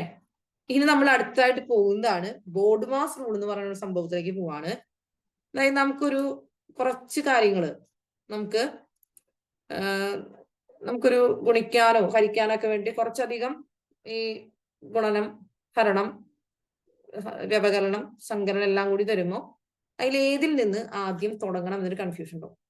അപ്പൊ ഇവിടെ നമുക്ക് ഇങ്ങനെ ഒരു സാധനം കൊടുത്തിട്ടുണ്ട് കണ്ടാ. അപ്പൊ ഇതിലെവിടെ നമുക്ക് തുടങ്ങണം എന്ന് നമുക്കൊരു കൺഫ്യൂഷൻ ഉണ്ടാവാം. കാരണം ഇങ്ങനെ ഒരു ക്വസ്റ്റ്യൻ കണ്ടോ നിങ്ങൾ? ഈ ക്വസ്റ്റ്യനിൽ എവിടെ നിന്ന് തുടങ്ങണം എന്നുള്ളത് നമുക്കൊരു കൺഫ്യൂഷൻ വന്നേക്കാം. അപ്പൊ ഈ കൺഫ്യൂഷനൊക്കെ മാറ്റാനായിട്ടുള്ള ഒരു റൂളാണ് ബോഡ്മാസ് റൂള്. നമ്മൾ ആദ്യം പറയും, നമുക്ക് ഇങ്ങനെ ഒരു ക്വസ്റ്റ്യൻ തന്നാൽ നമ്മൾ ആദ്യം തന്നെ എന്ത് ചെയ്യണം? ബ്രാക്കറ്റിന്റെ ഉള്ളിലുള്ള സാധനങ്ങൾ ഉണ്ടല്ലോ, അതിന്റെ കാര്യങ്ങൾ ആദ്യം ചെയ്തു തീർക്കണം. ബ്രാക്കറ്റിന്റെ ഉള്ളിലുള്ള എന്താണോ ക്രിയ പറഞ്ഞിട്ടുള്ളത് ആ സംഭവങ്ങൾ നമ്മൾ ആദ്യം തന്നെ ചെയ്തു തീർക്കണം. രണ്ടാമതായിട്ട് നമ്മൾ ഓഫ് എന്ന് പറയുന്നത് ഇപ്പൊ ഇങ്ങനെ ഞാൻ ക്വസ്റ്റ്യൻ കാണിക്കുമ്പോൾ നിങ്ങൾക്ക് പറഞ്ഞു തരാം. 3/2 എന്നൊക്കെ പറയുന്നുണ്ട്. അങ്ങനെയുള്ള കാര്യങ്ങൾ ചെയ്തു തീർക്കണം. പിന്നെ വരുന്നത് ഡിവിഷൻ ആണ്. ഇനി ബ്രാക്കറ്റിന്റെ ഉള്ളിലാണെങ്കിലും ആദ്യം ചെയ്യേണ്ടത് എന്തായിരിക്കും?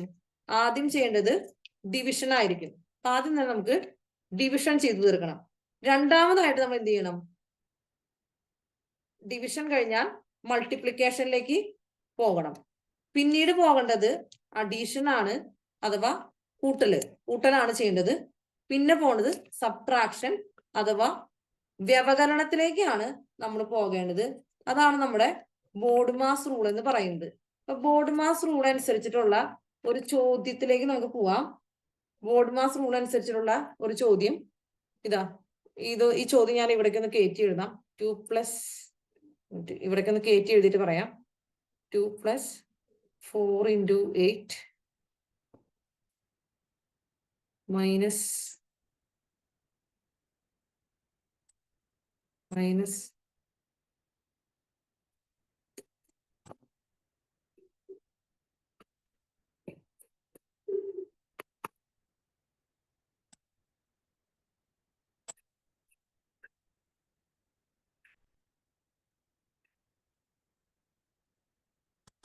4 × 8 -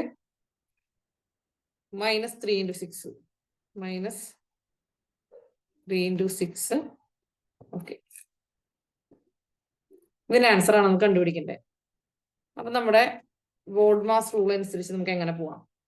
അപ്പൊ ആദ്യം തന്നെ ബ്രാക്കറ്റിന്റെ ഉള്ളിലുള്ള കാര്യങ്ങൾ ആദ്യമേ തന്നെ തീർക്കാം അല്ലെ. ഇപ്പൊ 2+ നമ്മൾ ഈ വലിയ ബ്രാക്കറ്റ് ഇവിടെ കിടക്കുന്നുണ്ട്. ഇവിടെ ഈ 4 × 8 കിടക്കുന്നുണ്ട്, -3 × 6 അല്ലെ. 4 × 8 3 into 6. ഓക്കെ, അപ്പൊ ഈ ഇതിനുള്ള 3 into 6 നമുക്ക് ചെയ്യാം. എത്രയാണ് 3 into 6 എത്രയാണ്? 18 വരണേ അല്ലെ? അപ്പൊ ആ ഒരു ബ്രാക്കറ്റ് നമ്മൾ കളഞ്ഞു.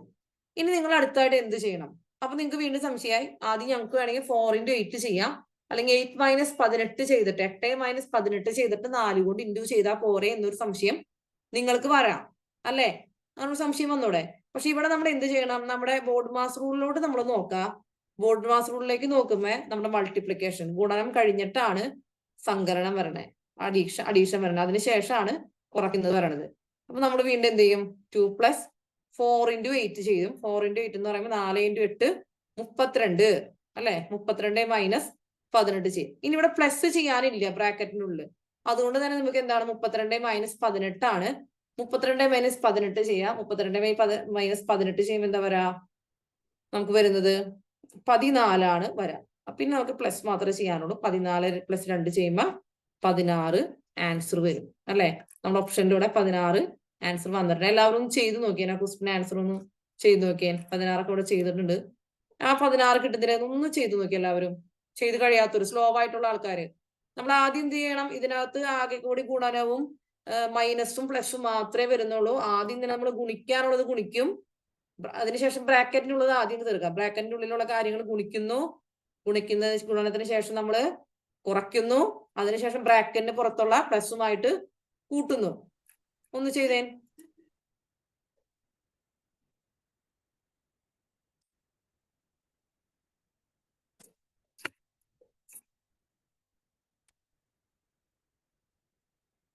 ഗുണിക്കാനൊക്കെ സ്പീഡ് കുറവുള്ള ആൾക്കാരുണ്ടാവും, ഗുണനപ്പട്ടിയൊക്കെ മറന്നുപോയ ആളുകളുണ്ടാവും. അപ്പൊ അവരൊക്കെ വളരെ സ്ലോവിലായിരിക്കും വരുന്നുണ്ടാവുക.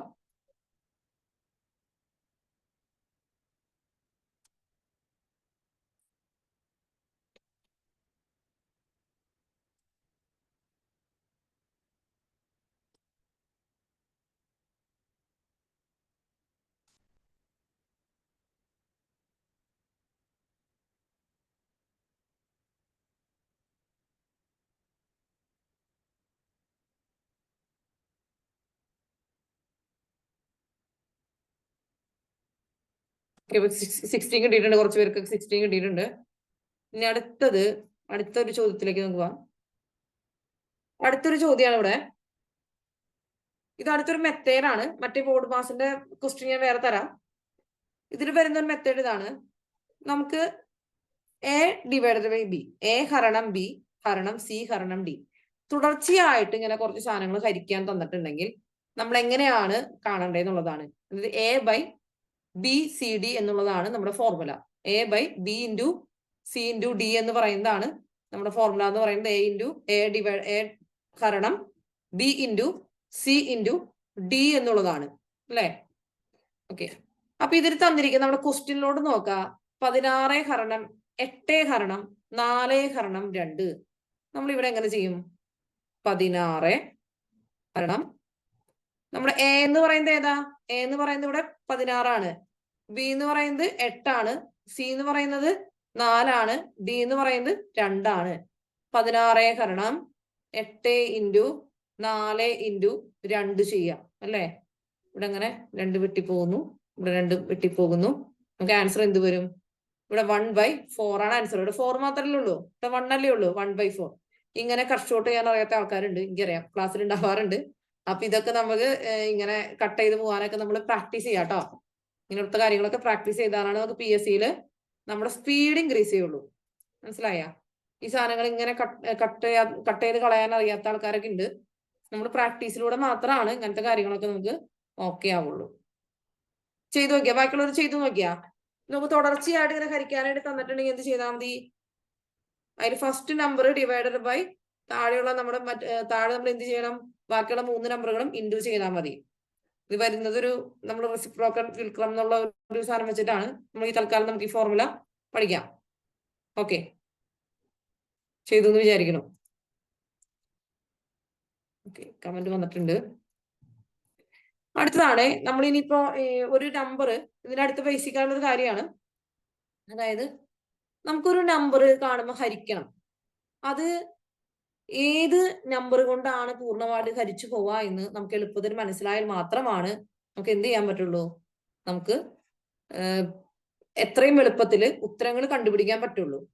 അപ്പോ ഓരോ നമ്പറും കാണുമ്പോൾ എളുപ്പത്തില് അതിനെ നമുക്ക് 2 കൊണ്ടാണോ 3 കൊണ്ടാണോ 4 കൊണ്ടാണോ 5 കൊണ്ടാണോ 6 കൊണ്ടാണോ ഹരിക്കാനൊക്കെ സാധിക്കുക എന്നുള്ള കാര്യം മനസ്സിലാക്കാനായിട്ടുള്ള ഒരു വിദ്യയാണ് ഇനി പഠിക്കാൻ പോകുന്നത്. അതാണ് നിശേഷ ഹരണ പരിശോധന അഥവാ ടെസ്റ്റ് ഓഫ് ഡിവിസിബിലിറ്റി എന്ന് പറയുന്നത്. Test of divisibility. ഇപ്പൊ നോക്കാം, 2 കൊണ്ട് ഒരു സംഖ്യയെ 2 കൊണ്ട് നിശേഷം ഹരിക്കണമെങ്കിൽ നിശേഷം ഹരിക്കാന്ന് വെച്ചാൽ എന്താ? പൂർണ്ണമായിട്ട് ഹരിക്കുക. അതായത് നമുക്ക് ശിഷ്ടമായിട്ട് ഒരു നമ്പറും വരില്ല. ശിഷ്ടം എന്ന് പറഞ്ഞാൽ 0 ആയിരിക്കും അല്ലെ? ശിഷ്ടം അഥവാ റിമൈൻഡർ എന്ന് പറഞ്ഞിട്ടുണ്ടെങ്കിൽ അത് 0 ആയിരിക്കും. അപ്പൊ 2 കൊണ്ട് ഹരിക്കണമെങ്കിൽ, ഒരു സംഖ്യ 2 കൊണ്ട് നിശേഷം ഹരിക്കണമെങ്കിൽ ആ സംഖ്യയുടെ ഒറ്റയുടെ സ്ഥാനത്ത് അഥവാ അവസാനത്തെ അക്കം എന്ന് പറയുന്നത് 2, 4, 6, 8 എന്നിവയിൽ 1 വരണം. ഒറ്റയുടെ സ്ഥാനം എന്ന് പറഞ്ഞാൽ എന്താ? ഒറ്റയുടെ സ്ഥാനം വൺസിന്റെ ഡിജിറ്റ്, വൺസിന്റെ സ്ഥാനം എന്ന് വെച്ചാൽ ഞാനിപ്പോ പറയാം 498. 498 ഒറ്റയുടെ സ്ഥാനം. ഇതാണ് ഒറ്റയുടെ സ്ഥാനം കേട്ടാ, അഥവാ വൺസിന്റെ പ്ലേസ് എന്ന് പറയും. ഒറ്റയുടെ സ്ഥാനം 8 അല്ലേ വന്നേക്കുന്നേ? 8 അല്ലെ? 8 വന്നിട്ടുണ്ടെങ്കിൽ അതെന്താണ്? 2 കൊണ്ട് നമുക്ക് ഹരിക്കാനായിട്ട് സാധിക്കും. 500 എന്ന് പറയുന്ന നമ്പർ എടുത്തു. ഒറ്റയുടെ സ്ഥാനം വൺസിന്റെ പ്ലേസ് എന്താണ്? 0 ആണ്. 2 കൊണ്ട് ഹരിക്കാൻ പറ്റും. 2 കൊണ്ട് ഡിവിസിബിൾ ആണ്. ഇനി നിങ്ങൾ 942 എടുത്തു.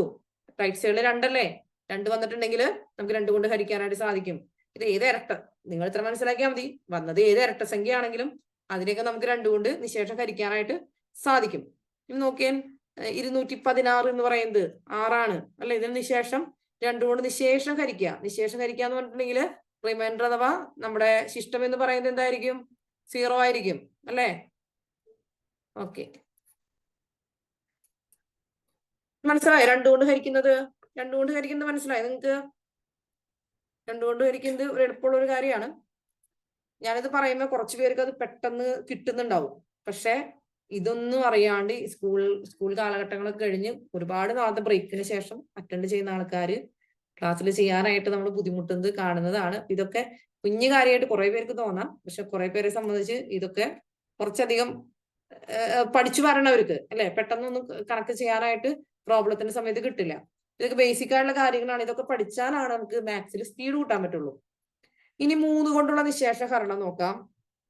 3 കൊണ്ട് ഒരു സംഖ്യനെ 3 കൊണ്ട് നിശേഷം ഹരിക്കണമെങ്കിൽ ആ സംഖ്യയിലെ അക്കങ്ങളുടെ തുക 3ന്റെ ഗുണിതങ്ങളായിരിക്കണം എന്ന് പറയുന്നു. എന്ന് പറഞ്ഞാൽ നിങ്ങൾ എന്ത് മനസ്സിലാക്കി?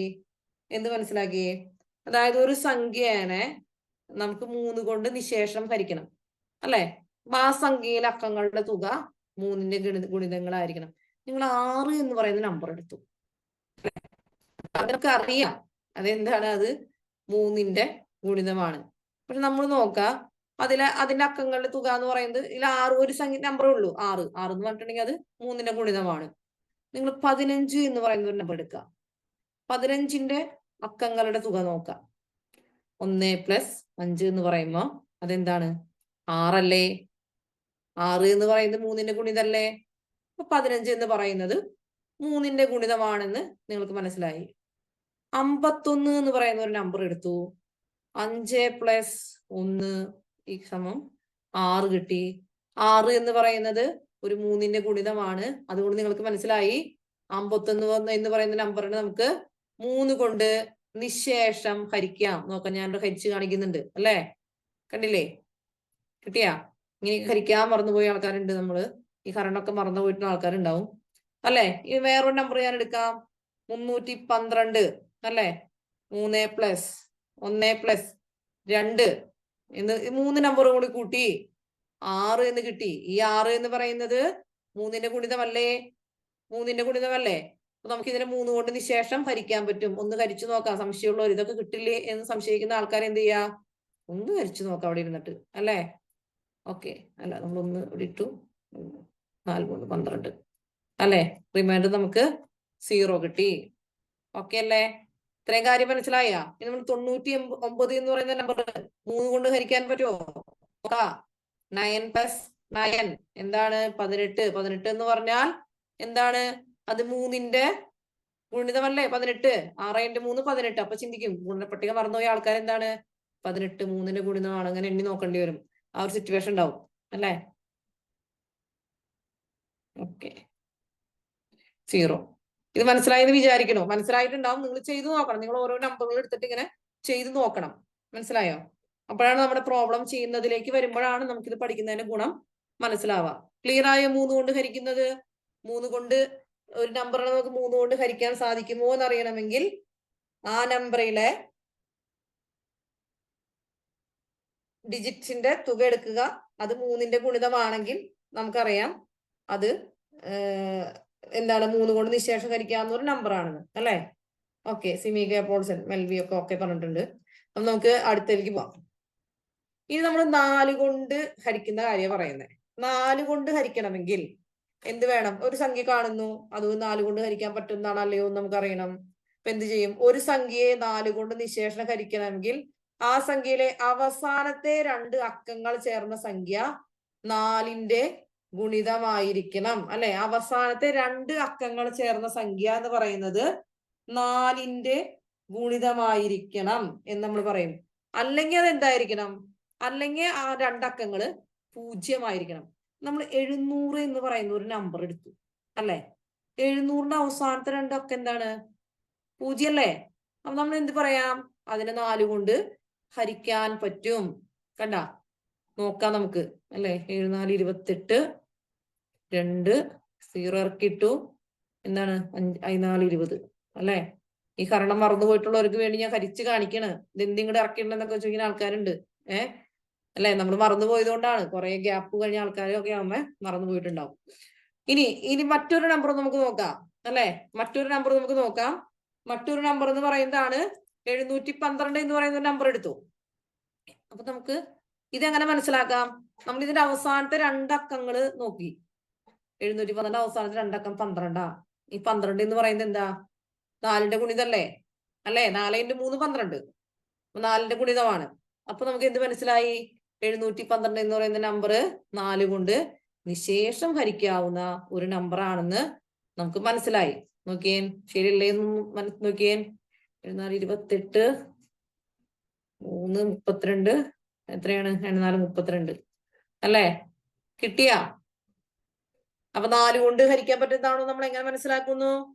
4 കൊണ്ട് ഹരിക്കാൻ പറ്റുന്നതാണോ എന്ന് നമ്മൾ മനസ്സിലാക്കുന്നത് തന്നിരിക്കുന്ന നമ്പറിന്റെ ഏറ്റവും ആദ്യത്തെ അല്ലെ, ഏറ്റവും അവസാനത്തെ 2 അക്കങ്ങള്, അതായത് വൺസിന്റെയും നമ്മുടെ ടെൻസിന്റെയും സ്ഥാനത്തുള്ള അക്കങ്ങള് ഒന്നുകിൽ 2ഉം 0 ആയിരിക്കണം, അല്ലെങ്കിൽ അത് 2ഉം കൂടി നമ്മൾ എടുക്കുമ്പോൾ അത് 4ന്റെ ഗുണിതമായിരിക്കണം. അങ്ങനെയാണെങ്കിൽ നമുക്ക് തന്നിരിക്കുന്ന പർട്ടിക്കുലർ നമ്പറിനെ നമുക്ക് 4 കൊണ്ട് നിശേഷം ഹരിക്കാം എന്ന് നമുക്ക് മനസ്സിലാക്കാം. 4ന്റെ കാര്യം പിടുത്തം കിട്ടിയാ? 4ന്റെ കാര്യം പിടുത്തം കിട്ടിയാ? നിങ്ങൾക്ക് കുറച്ച് ഹോംവർക്ക് ആയിട്ട് കുറച്ച് ചോദ്യങ്ങളൊക്കെ ഗ്രൂപ്പിലേക്ക് ഇടാം. അപ്പൊ നിങ്ങൾ അത് നമുക്കൊന്ന് ചെയ്ത് പഠിക്കാം, ഇത് എഴുതി വെച്ചിട്ട് കേട്ടാ. ഓക്കെ, അടുത്തയിലേക്ക് ഞാൻ പോവാണ്. 5 നിങ്ങൾക്ക് എളുപ്പം കിട്ടും. 5 എന്താന്ന് വെച്ചാല് 5 ഒന്നെങ്കിൽ അതിന്റെ റൈറ്റ് സൈഡിൽ എന്ത് വേണം? ഒന്നെങ്കിൽ 0 വരണം, അല്ലെങ്കിൽ 5 വരണം അല്ലെ? നമുക്ക് 25, 5 × 5 25, 125. വലത്തേ സൈഡിൽ 5 വന്നാൽ ഉറപ്പാണ് 5 കൊണ്ട് ഹരിക്കാൻ പറ്റുന്നതാണ്. അല്ലെങ്കിൽ വലത്തേ സൈഡിൽ എന്ത് വേണം? അതായത് അല്ലെങ്കിൽ വൺസിന്റെ സ്ഥാനത്ത് എന്ത് വേണം? ഒരു 0 വരണം. 200 5 കൊണ്ട് ഹരിക്കാൻ പറ്റുന്നതാണ്. 1000 5 കൊണ്ട് ഹരിച്ചൂടെ? 5 കൊണ്ട് ഹരിക്കാം അല്ലേ? 5 കൊണ്ട് നമുക്ക് ഹരിക്കാവുന്നതാണ്. ഓക്കെ, ഇത് നമുക്ക് 5 കൊണ്ട് ഹരിക്കാം. ഇനി ഒരു 1315 ഏത് വന്നാലും നമുക്ക് 5 അല്ലെങ്കിൽ 1ന്റെ സ്ഥാനത്ത്, അതായത് 1ന്റെ സ്ഥാനത്ത് നമുക്ക് എന്ത് വന്നാൽ മതി? ഒറ്റയുടെ സ്ഥാനത്ത് 5 അല്ലെങ്കിൽ 0 വന്നിട്ടുണ്ടെങ്കിൽ ആ സംഖ്യ നമുക്ക് 5 കൊണ്ട് ഹരിക്കാൻ പറ്റുന്ന ഒരു സംഖ്യയാണ് അല്ലെ എന്ന് നമുക്ക് മനസ്സിലാക്കാം. ഏത് സംഖ്യ വേണമെങ്കിലും എടുത്ത് നിങ്ങളൊന്ന് പരീക്ഷിച്ച് നോക്കോ, ചെയ്ത് നോക്കിക്കോളൂ. ഓക്കെ, ഞാൻ 6ന്റെ പറയാണ് കേട്ടാ. 6 കൊണ്ട് ഹരിക്കുന്നതിന്റെ പറയാണ്. 6 കൊണ്ട് ഹരിക്കണമെങ്കിൽ നോക്കിയേ, ഒരു സംഖ്യയെ 6 കൊണ്ട് നിശേഷം ഹരിക്കണമെങ്കിൽ ആ സംഖ്യയെ 2 കൊണ്ടും 3 കൊണ്ടും നിശേഷം ഹരിക്കാൻ പറ്റണം. അതായത് 2 കൊണ്ടും 3 കൊണ്ടും ഹരിക്കാൻ പറ്റിയാൽ മാത്രമാണ് ഒരു സംഖ്യനെ നമുക്ക് എന്ത് ചെയ്യാൻ പറ്റുള്ളൂ? 6 കൊണ്ട് നിശേഷം ഹരിക്കാൻ പറ്റുള്ളൂ. മനസ്സിലായ? ഇനി കൂടാതെ എന്താണ്? അക്കങ്ങളുടെ തുക 3ന്റെ ഗുണിതവുമായിരിക്കണം. വല്ലതും മനസ്സിലായ? അക്കങ്ങളുടെ തുക എന്തായിരിക്കണം? 3ന്റെ ഗുണിതവുമായിരിക്കണം എന്ന് പറയുന്നു. ഓക്കെ, അതെന്താ നമുക്ക് നോക്കാം. 6ന്റെ ഒരു എക്സാമ്പിൾ നമുക്ക് നോക്കാം. 6 എന്ന് പറയുന്ന സംഖ്യയുടെ അതായത് നമ്മളൊരു നമ്പർ എടുക്കാണ്. ഞാനൊരു നമ്പർ തരാം. 702 എന്ന് പറയുന്ന ഒരു നമ്പർ എടുത്തു അല്ലെ. അതായത് ഈ സംഖ്യ ഇതിനെ നമ്മൾ നോക്കാം. ഇതിന് അക്കങ്ങളുടെ തുക എന്ന് പറയുന്നത് നിശേഷം ഹരിക്കണമെങ്കിൽ അക്കങ്ങളുടെ തുക 3ന്റെ ഗുണിതമാണ് ആണോ എന്ന് നോക്കാം. 7 + 0 + 2 അല്ലെ. ഇതെന്താണ്? ഇത് 3ന്റെ ഗുണിതല്ലേ. അപ്പൊ നമുക്ക് എന്ത് മനസ്സിലാക്കാം? ഇതിന് നമുക്ക് 6 കൊണ്ട് നിശേഷം ഹരിക്കാനായിട്ട് പറ്റും. ഇനി നമ്മൾ നോക്കാം. ഇതിന് 2 കൊണ്ടും 3 കൊണ്ടും നമുക്ക് ഹരിക്കാൻ പറ്റണം. നമ്മൾ ഒന്നാമത്തെ ക്രൈറ്റീരിയ നോക്കിയേ. ഒന്നാമത്തെ ക്രൈറ്റീരിയയിൽ എന്താ പറയണേ? നമ്മൾ ഒന്നാമത്തെ ക്രൈറ്റീരിയയിൽ പറയണത് 6 കൊണ്ട് നിശേഷം ഹരിക്കണമെങ്കിൽ ആ സംഖ്യയെ 2 കൊണ്ട് 3 കൊണ്ട് നിശേഷം ഹരിക്കാൻ കഴിയണം അല്ലെ. അക്കങ്ങളുടെ തുക 3ന്റെ ഗുണിതവുമായിരിക്കണം. സിമ്പിൾ. അതായത് 2 കൊണ്ട് ഹരിക്കാൻ പറ്റണതാണോ എന്ന് നമ്മൾ എങ്ങനെ മനസ്സിലാക്കി? ഈ ഒറ്റയുടെ സ്ഥാനത്ത് 0, 2, 4, 6, 8 എന്നീ സംഖ്യകൾ വന്നാൽ അല്ലെ, എന്നീ സംഖ്യകൾ വന്നാൽ അതിന് നമുക്ക് 2 കൊണ്ട് നിശേഷം ഹരിക്കാൻ പറ്റുന്നതാണെന്ന് മനസ്സിലാക്കാം. 702 എന്ന് പറയുന്ന നമ്പർ 2 കൊണ്ട് നിശേഷം ഹരിക്കാൻ പറ്റുന്ന സംഖ്യ അല്ലേ? ആണോ? ആണ്. 0 അല്ലെങ്കിൽ 2 അല്ലെങ്കിൽ 4 അല്ലെങ്കിൽ 6 അല്ലെങ്കിൽ 8 വന്നാൽ, 1ന്റെ സ്ഥാനത്ത് വന്നാൽ നമുക്ക് 2 കൊണ്ട് ഹരിക്കാൻ പറ്റുന്ന സംഖ്യയാണ്. ഇനി 2 കൊണ്ട് മാത്രം ഹരിച്ചാൽ പോരാ, 3 കൊണ്ടും നിശേഷം ഹരിക്കാൻ പറ്റണം. 3 കൊണ്ട് ഹരിക്കാൻ പറ്റുന്നതാണോ എന്ന് എങ്ങനെ അറിയാം? അതിൽ അക്കങ്ങളുടെ തുക നമ്മൾ എടുക്കുക. 7ഉം 2ഉം കൂടി കൂട്ടുമ്പോ 7ഉം 0ഉം 2ഉം കൂടി 9 ആണ്. 9 എന്ന് പറയുന്നത് 3 കൊണ്ട് നിശേഷം ഹരിക്കാൻ പറ്റുന്ന സംഖ്യയാണ്. 3ന്റെ ഗുണിതമാണ് അക്കങ്ങളുടെ തുക. അതുകൊണ്ട് 6 കൊണ്ട് ഇതിനെ നിശേഷം ഹരിക്കാനായിട്ട് സാധിക്കും എന്ന് നമുക്ക് മനസ്സിലാക്കാം. ഞാൻ പറയാം. 699 എന്ന് പറയുന്ന നമ്പർ ഞാൻ തരാം. 699 അല്ലെ. 699 പറയുന്ന നമ്പർ എടുത്തിട്ടുണ്ടെങ്കിൽ നമ്മൾ നോക്കാം. ഇതിന് നമുക്ക് 2 കൊണ്ട് ഹരിക്കാൻ പറ്റുമോ? 2 കൊണ്ട് ഹരിക്കാൻ പറ്റില്ലല്ലോ. പറ്റില്ല. പക്ഷെ 6 കൊണ്ട് ഹരിക്കാൻ പറ്റുമോ എന്ന് ചോദിച്ചാൽ, അല്ല 3 കൊണ്ട് ഹരിക്കാൻ പറ്റുമോ എന്ന് ചോദിച്ചാൽ അത് നമുക്ക് പറ്റും. നമുക്ക് 24 വരാം. 24 എന്ന് പറയുമ്പോൾ 3ന്റെ ഗുണിതമാണ് അല്ലെ. 3ന്റെ ഗുണിതമാണ് അല്ലെ. 3 കൊണ്ട് നമുക്ക് 6 കൊണ്ട് 3 കൊണ്ട് നമുക്ക് ഹരിക്കാൻ പറ്റും. 699 അല്ലെ. 3 കൊണ്ട് ഹരിക്കാൻ പറ്റും. പക്ഷെ 6 കൊണ്ട് ഹരിക്കാൻ പറ്റണമെങ്കിൽ നമുക്ക് ഇതിന്റെ അക്കങ്ങളുടെ തുകേനെ 2 കൊണ്ടും കൂടി ഹരിക്കാനായിട്ട് സാധിക്കും. നിങ്ങൾ അത് നോക്കിക്കോ. 699 നമ്മൾ 6 കൊണ്ട് ഹരിക്കുന്നു. 6 കൊണ്ട് ഹരിക്കാൻ പറ്റുമോ നോക്കിയേ. ഒന്ന് ചെയ്തു നോക്കിയേ.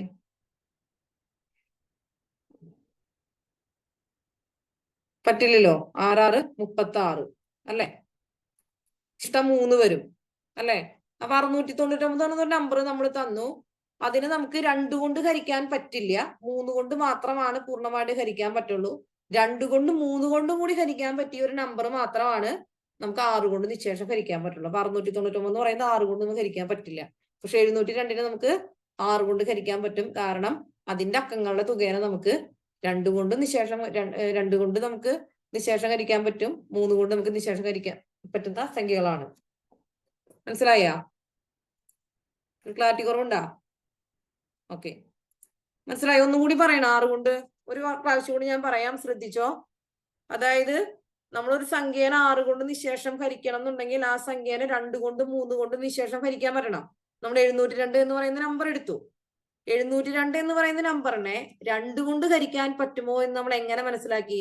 അതിന്റെ 1ന്റെ സ്ഥാനത്ത് 2, 0, 2, 4, 6, 8 അങ്ങനെ ഏതെങ്കിലും നമ്പർ വരണം. അത് വന്നു.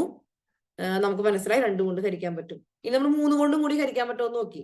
3 കൊണ്ട് ഹരിക്കാൻ പറ്റുമോ എന്ന് നമ്മൾ എങ്ങനെ നോക്കി? അതിലെ അക്കങ്ങളുടെ തുക എടുത്തു. അപ്പൊ അത് കൂട്ടുമ്പോൾ നമുക്ക് 9 ആണ് കിട്ടിയേ. 9 എന്ന് പറയുന്നത് 3ന്റെ എന്താണ് ഒരു ഗുണിതമാണ്. അപ്പോ നമുക്ക് മനസ്സിലായി ഇതിന് 2 കൊണ്ടും 3 കൊണ്ടും നിശേഷം ഹരിക്കാൻ പറ്റുന്ന ഒരു സംഖ്യയാണ് നമുക്ക് 702 എന്ന് പറയുന്നത്. അതുകൊണ്ട് തന്നെ അതിനെ 6 കൊണ്ട് നമുക്ക് അതിനെ ഹരിക്കാൻ പറ്റും. 6 കൊണ്ട് നിശേഷം ഹരിക്കാൻ പറ്റും. പക്ഷെ 699 എടുത്തപ്പോൾ നമുക്ക് മനസ്സിലായി ഇതിന് 2 കൊണ്ട് പൂർണ്ണമായിട്ടും ഹരിക്കാൻ പറ്റില്ല അല്ലെ. പക്ഷെ 3 കൊണ്ട് പറ്റും. പക്ഷെ 2 കൊണ്ടും 3 കൊണ്ടും കൂടി ഹരിച്ചാലേ 6 കൊണ്ട് നിശേഷം ഹരിക്കാൻ പറ്റുള്ളൂ. 699 നമുക്ക് എന്ത് ചെയ്യാൻ പറ്റില്ല. 6 കൊണ്ട് നിശേഷം ഹരിക്കാൻ പറ്റുന്ന ഒരു സംഖ്യയല്ല. കിട്ടിയത്? കിട്ടിയ? കൺഫ്യൂഷൻ ആയാ? ക്ലിയർ ആയി എന്ന് പറയുന്നുണ്ട്. ഓക്കെ. ഇനി നമ്മൾ പറയുന്നത് 7 കൊണ്ട്. നമ്മളടുത്താണ് 7 കൊണ്ട് പറയുന്നുണ്ട്. 7 കൊണ്ട് ഹരിക്കാനായിട്ട് എന്ത് ചെയ്യണം? നമ്മൾ പറയുന്നത് ഹരിക്കേണ്ട സംഖ്യയിലെ അവസാന അക്കത്തിന്റെ ഇരട്ടിയെ ബാക്കിയുള്ള സംഖ്യയിൽ നിന്ന് കുറയ്ക്കണം. അല്ലെ? ഇനി നിങ്ങൾക്ക് അടുത്തൊരു കൺഫ്യൂഷൻ ആവാൻ പോണ്. 7 കൊണ്ട് എന്ന് പറയുന്ന സംഖ്യ, അത് ഹരിക്കേണ്ട സംഖ്യയിലെ അവസാനത്തെ അക്കത്തിന്റെ ഇരട്ടി. അല്ലെ? അവസാനത്തെ അക്കം എന്ന് പറയുന്നത് ഏതാണ്? നമ്മൾ ഒന്നിന്റെ സ്ഥാനത്ത്, ഒറ്റയുടെ സ്ഥാനത്ത് വരണതാണ്. ബാക്കിയുള്ള സംഖ്യയിൽ നിന്ന് കുറയ്ക്കണം. ഈ രീതി തുടരുമ്പോൾ ലഭിക്കുന്ന രണ്ടക്ക സംഖ്യ 7ന്റെ ഗുണിതമാണെങ്കിൽ തന്നിരിക്കുന്ന സംഖ്യയെ 7 കൊണ്ട് നിശേഷം ഹരിക്കാൻ കഴിയും. അപ്പൊ നമ്മൾ പറയണ ഒരു 238 എന്ന് പറയുന്ന ഒരു സംഖ്യ ഞാൻ എഴുതി, അല്ലെ? അതിന്റെ അവസാനത്തെ സംഖ്യ എന്ന് പറയുന്നത് ഏതാണ്? നമ്മൾ 8ആണ്. അവസാന സംഖ്യ എന്ന് പറയുന്നത് ഒന്നിന്റെ സ്ഥാനത്തുള്ള സംഖ്യയാണ്. അവസാനത്തെ സംഖ്യ നമുക്ക് 8ആണ്. 8ന്റെ ഇരട്ടി എന്ന് പറഞ്ഞിട്ടുണ്ടെങ്കിൽ 16ആണ്. കണ്ട, ഈ 16നെ നമ്മൾ എവിടെ നിന്ന് കുറയ്ക്കണം? ബാക്കിയുള്ള സംഖ്യയിൽ നിന്നും കുറയ്ക്കണം. അതായത് 16 നമ്മൾ ഏതിൽ നിന്ന് കുറച്ചു? 23ൽ നിന്ന് ഈ 16നെ കുറച്ചപ്പോ നമുക്ക് എന്ത് കിട്ടി? 7 കിട്ടി. പക്ഷെ നമ്മൾ പരീക്ഷകളോട് ചിലപ്പോൾ നിങ്ങൾ ഈ തത്വമായിരിക്കും ഉപയോഗിക്കാൻ പോകുന്നുണ്ടാവുക. അതുകൊണ്ട് ഈ തത്വം ഉപയോഗിക്കണമെന്നുള്ളത് നിങ്ങൾക്ക് സ്വന്തമായിട്ട് തീരുമാനിക്കാം, കുഴപ്പമില്ല. നിങ്ങൾക്ക് അല്ലാതെ തന്നെ നമ്മൾ പ്രോബ്ലം ചെയ്തു തരുമ്പോൾ നമുക്ക് ചെയ്യാനുള്ള വഴികളൊക്കെ കിട്ടും. അപ്പോ ചിലർക്ക് അതൊക്കെ കുറച്ചൊക്കെ നമ്മൾ മനക്കണക്ക് കൊണ്ട് പല കാര്യങ്ങളും നമുക്ക് ചെയ്യാനായിട്ട് പറ്റും. ഇപ്പൊ 7 കൊണ്ട് നിശേഷം ഹരിക്കുന്നതിന്റെ മെത്തേഡ് നമുക്ക് നോക്കി വെക്കാം. എന്താണ് നമ്മൾ പറഞ്ഞു? ഒരു സംഖ്യ നമുക്ക് തന്നിട്ടുണ്ട്. ആ സംഖ്യയുടെ ഒന്നിന്റെ സ്ഥാനത്തുള്ള സംഖ്യയുടെ ഇരട്ടി എടുക്കുന്നു, അല്ലെ? ആ ഇരട്ടി കിട്ടിയ സംഖ്യയെ നമ്മൾ അതിന്റെ ബാക്കിയുള്ള സംഖ്യയിൽ നിന്ന് കുറയ്ക്കുന്നു. നമ്മൾ 238 എടുത്തപ്പോ അതിന്റെ ഒന്നിന്റെ സ്ഥാനത്ത് 8 ഉണ്ട്. 8ന്റെ ഇരട്ടി നമ്മൾ കണ്ടു. 8ന്റെ ഇരട്ടി 16ആണ്, അല്ലെ? ആ 16ന് നമ്മൾ ബാക്കിയുള്ള സംഖ്യകൾ 23ൽ നിന്ന് കുറച്ചു. 23 - 16 ചെയ്തപ്പോ നമുക്ക് എന്ത് കിട്ടി? 7 കിട്ടി, അല്ലെ? അപ്പൊ അതിൽ നിന്ന് നമുക്ക് എന്ത് മനസ്സിലാക്കാം? ഈ സംഖ്യയെ നമുക്ക് 7 കൊണ്ട് നിശേഷം ഹരിക്കാനായിട്ട് സാധിക്കുമെന്ന് മനസ്സിലായി, അല്ലെ? മനസ്സിലായോ? നിങ്ങൾക്ക് മനസ്സിലായോ? അങ്ങനെ 7 കൊണ്ട് നിശേഷം ഹരിക്കാന്ന് മനസ്സിലായോ? അത് മൊത്തത്തിൽ പുകയായോ? കുറെ ഹരണവും കൂടനൊക്കെ പറഞ്ഞിട്ട്.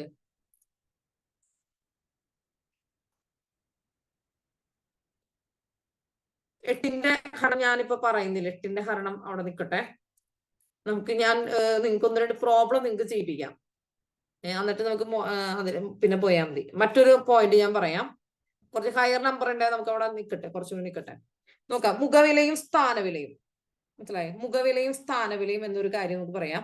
അതായത് ഒരു സംഖ്യയുടെ മുഖവില എന്ന് പറയുന്നത് ആ സംഖ്യയുടെ വില തന്നെയാണ്. മനസ്സിലായോ? ഞാനൊരു സംഖ്യ എടുക്കാണ്. ഞാൻ 78 എന്ന് പറയുന്ന നമ്പർ പറഞ്ഞു. മനസ്സിലായോ? ആ സംഖ്യയുടെ മുഖവില എന്ന് പറയുന്നത് എന്താണ്? 78, അല്ലെ? 78 എന്ന് പറയുന്നതാണ്. എന്നാൽ അതിന്റെ സ്ഥാനവില എന്താണ് ചോദിക്കുകയാണ്. ഒരു സംഖ്യയുടെ മുഖവില എന്ന് പറയുന്നത് 78ആണ്. അതിന്റെ സ്ഥാനവില എന്ന് പറഞ്ഞാൽ എന്താണ്? നമുക്ക് എന്ത് ചെയ്യാൻ പറ്റും? അതിന്റെ ഓരോ അക്കത്തെയും അതിന്റെ സ്ഥാനം കൊണ്ട് നമ്മൾ എന്ത് ചെയ്യണം? ഗുണിക്കണം. ഓക്കെ. ഇപ്പൊ ഞാൻ പറയണ ഈ 8ന്റെ മുഖവില എന്താന്ന് ചോദിച്ചാൽ 8 തന്നെയാണ്. അതായത് ഒന്നിന്റെ സ്ഥാനത്തൊക്കെ എടുക്കുന്നത്. 8ന്റെ മുഖവില എന്താണ്? 8 തന്നെയാണ്. അതിന്റെ സ്ഥാനവില എന്ന് ചോദിച്ചാലോ? സ്ഥാനവില എന്ന് ചോദിച്ചാലോ അവിടെ നമുക്ക് 8 തന്നെയാണ് പറയാൻ പറ്റുക. ഇനി നമ്മൾ 7 എടുത്തു. 7ന്റെ മുഖവില എന്ന് പറയുന്നത്, അതായത് ഈ സ്ഥാനത്തെ ഇതിന്റെ മുഖവില എന്ന് പറയുന്നത് 7 തന്നെയാണ്. പക്ഷെ സ്ഥാനവില എന്ന് പറയുമ്പോൾ നമ്മൾ അത് 10ന്റെ സ്ഥാനത്താണ് കിടക്കുന്നത്. 7 × 10 നമുക്ക് 70 വരും. നമുക്ക് മനസ്സിലായ? ഞാനൊരു നമ്പർ എടുക്കാം. 312 എന്ന് പറയുന്ന നമ്പർ എടുത്തു. അതില് നിങ്ങളോട് ചോദിക്കുകയാണ്, ഈ ഒന്നിന്റെ മുഖവില എത്രയാണ്? മുഖവില നമുക്ക് 1ആണ്. സ്ഥാനവില എന്ന് പറഞ്ഞാലോ 10ന്റെ സ്ഥാനത്ത് കിടക്കണേ. 1 × 10 10ആണ് വരണേ. ഇനി നമ്മൾ ഈ 3 എടുത്തു. 3ന്റെ സ്ഥാനവില എന്താന്ന് ചോദിച്ചാൽ 100ന്റെ സ്ഥാനത്താണ് എടുക്കണേ. 3 × 100 = 300ആണ് സ്ഥാനവില. പക്ഷെ മുഖവില എത്രയാണ്? മുഖവില 3ആണ്. മനസ്സിലായോ? മുഖവിലയും സ്ഥാനവിലയും തമ്മിൽ മനസ്സിലായോ? സ്ഥാനവില കണ്ടെത്താനാണ് ഒരു അക്കത്തിന്റെ വിലയെ ആ അക്കത്തിന്റെ സ്ഥാനം കൊണ്ട് ഗുണിക്കണം. ഞാൻ പറയാം, നിങ്ങൾക്ക് ഒരു 676 എന്ന് പറയുന്ന നമ്പർ തന്നു അല്ലെ.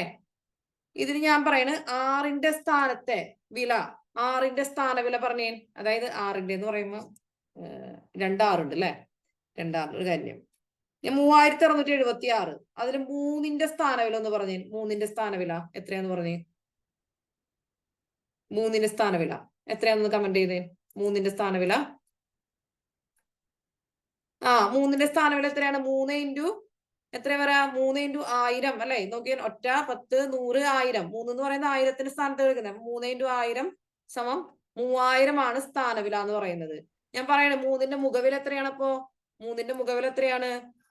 3ന്റെ മുഖവില എന്ന് പറയുന്നത് 3 അല്ലെ. ഇതാണ് സ്ഥാനവിലയും മുഖവിലയും എന്ന് പറയുന്നത്. നമുക്ക് പ്രോബ്ലം ചെയ്യുമ്പോ ഇത് നമുക്ക് ആവശ്യമുള്ള ഒരു കാര്യമാണ്. മനസ്സിലായോ? പ്രോബ്ലം ചെയ്യുമ്പോൾ ആവശ്യമുള്ള ഒരു കാര്യമാണ്. ഇനി ഇതിലൂടെ ക്വസ്റ്റ്യൻ ഉണ്ട്, ആൻസർ ചെയ്തോളൂ. 26,958 9ന്റെ സ്ഥാനവില എത്ര എന്ന് പറഞ്ഞ? 9ന്റെ സ്ഥാനവില, 9ന്റെ സ്ഥാനവില എത്രയെന്ന് പറഞ്ഞേ. 9ന്റെ സ്ഥാനവില ഓക്കെ 900 കമന്റ് ചെയ്തിട്ടുണ്ട്. NC Albert, Samsung, Athira, Sooraj ഒക്കെ. നിങ്ങളുടെ പേര്, മൊബൈലിന്റെ പേര് നിങ്ങളുടെ പേര് തന്നെ ഇടാണെങ്കിൽ അത് നല്ലതായിരിക്കും കേട്ടോ. ഓക്കെ, അടുത്തത്. അപ്പൊ നമുക്ക് 900 അല്ലെ, 900 ആണ് നമുക്ക് സ്ഥാനവില വന്നിട്ടുള്ളത്. യെസ്. അടുത്തൊരു ചോദ്യം. ഇവിടെ 2 നമ്പർ തന്നിട്ടുണ്ട് അല്ലെ. നോക്കി, 90, 56, 34 9ന്റെയും 3ന്റെയും മുഖവിലകൾ തമ്മിലുള്ള വ്യത്യാസം എത്ര? 9ന്റെയും 3ന്റെയും മുഖവിലകൾ തമ്മിലുള്ള വ്യത്യാസം എത്രയാണ് ആൻസർ വരുന്നത്? മുഖവില എന്നാണ് ചോദിച്ചിട്ടുള്ളത്. ഒന്ന് കമന്റ് ചെയ്യൂ. മുഖവിലകൾ തമ്മിലുള്ള വ്യത്യാസം.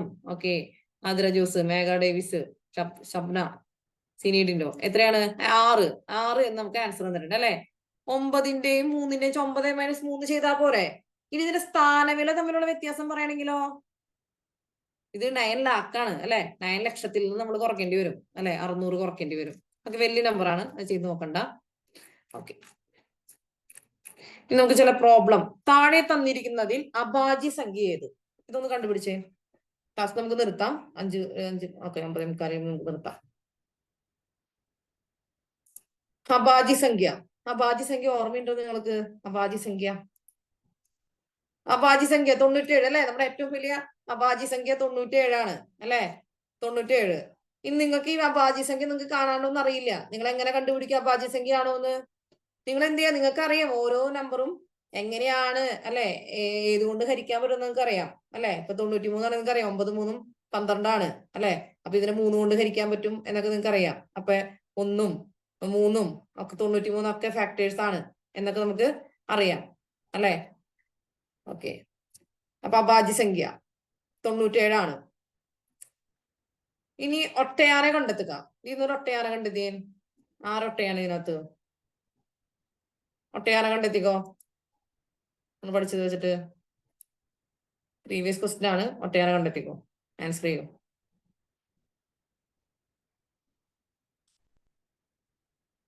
നമ്മൾ പഠിച്ച ഫീച്ചേഴ്സ് വെച്ചിട്ടൊന്ന് ആലോചിച്ച് നോക്കാം. ഒറ്റപ്പെടുത്താൻ പറ്റുന്ന ആരെയാണ്? അൽസ ജെയ്സൺ 33 അല്ലെ പറഞ്ഞിട്ട്. ആതിര ജോസ് 33 പറഞ്ഞിട്ടുണ്ട്. ഓക്കെ, 33 അല്ലെ. 33 എന്ന് പറയുന്നത് ഒരു ഭാജ്യ സംഖ്യയാണ് അല്ലെ. മറ്റെല്ലാം നമുക്ക് എന്താണ് അഭാജ്യ സംഖ്യയില് ഉൾപ്പെടുത്താവുന്ന സംഖ്യകളാണ് അല്ലെ. 1ഉം ആ സംഖ്യയും മാത്രമേ മറ്റേതിലൊക്കെ ഘടകങ്ങളായിട്ട് വരുന്നുള്ളൂ. ഓക്കെ, അപ്പൊ നമുക്ക് 33 നമ്മുടെ ആൻസർ ആണ്. Okay, next. താഴെ തന്നിരിക്കുന്നതിൽ ഏറ്റവും വലിയ നെഗറ്റീവ് സംഖ്യ ഏതാണ്? ഏറ്റവും വലിയ നെഗറ്റീവ് സംഖ്യ ഏതാണ് പറഞ്ഞേ. ഏറ്റവും വലിയ നെഗറ്റീവ് സംഖ്യ കമന്റ് ചെയ്യൂ.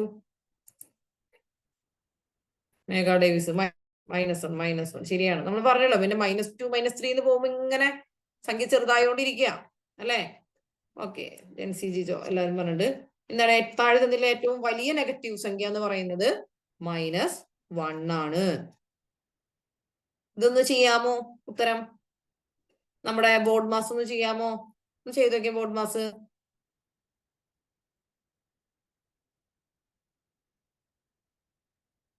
ബോർഡ് മാസ് ഉത്തരം ഒന്ന് ചെയ്തിടൂ.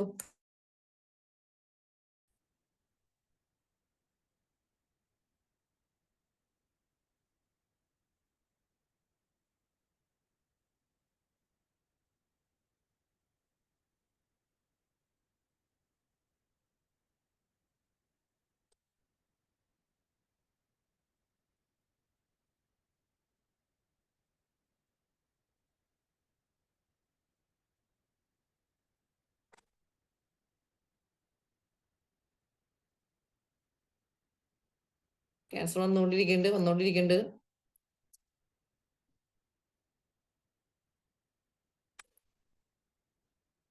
അന്ന, മേഘ, ഏഞ്ചൽ രാജൻ, ഫെർഡിനാൻഡ് ക്യാൻസർ പറഞ്ഞിട്ടുണ്ട്. ഇനിയും കഴിയാത്തവർ ചെയ്തു നോക്കൂ.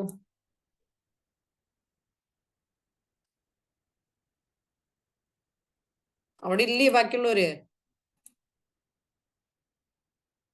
ചെയ്ത സ്പീഡ് ആവുള്ളൂ കേട്ടോ. നിങ്ങക്ക് തെറ്റിപ്പോകുന്നുണ്ടാവും തുടക്കം. ഒന്നും കുഴപ്പമില്ല, നമ്മൾ ചെയ്താണ്.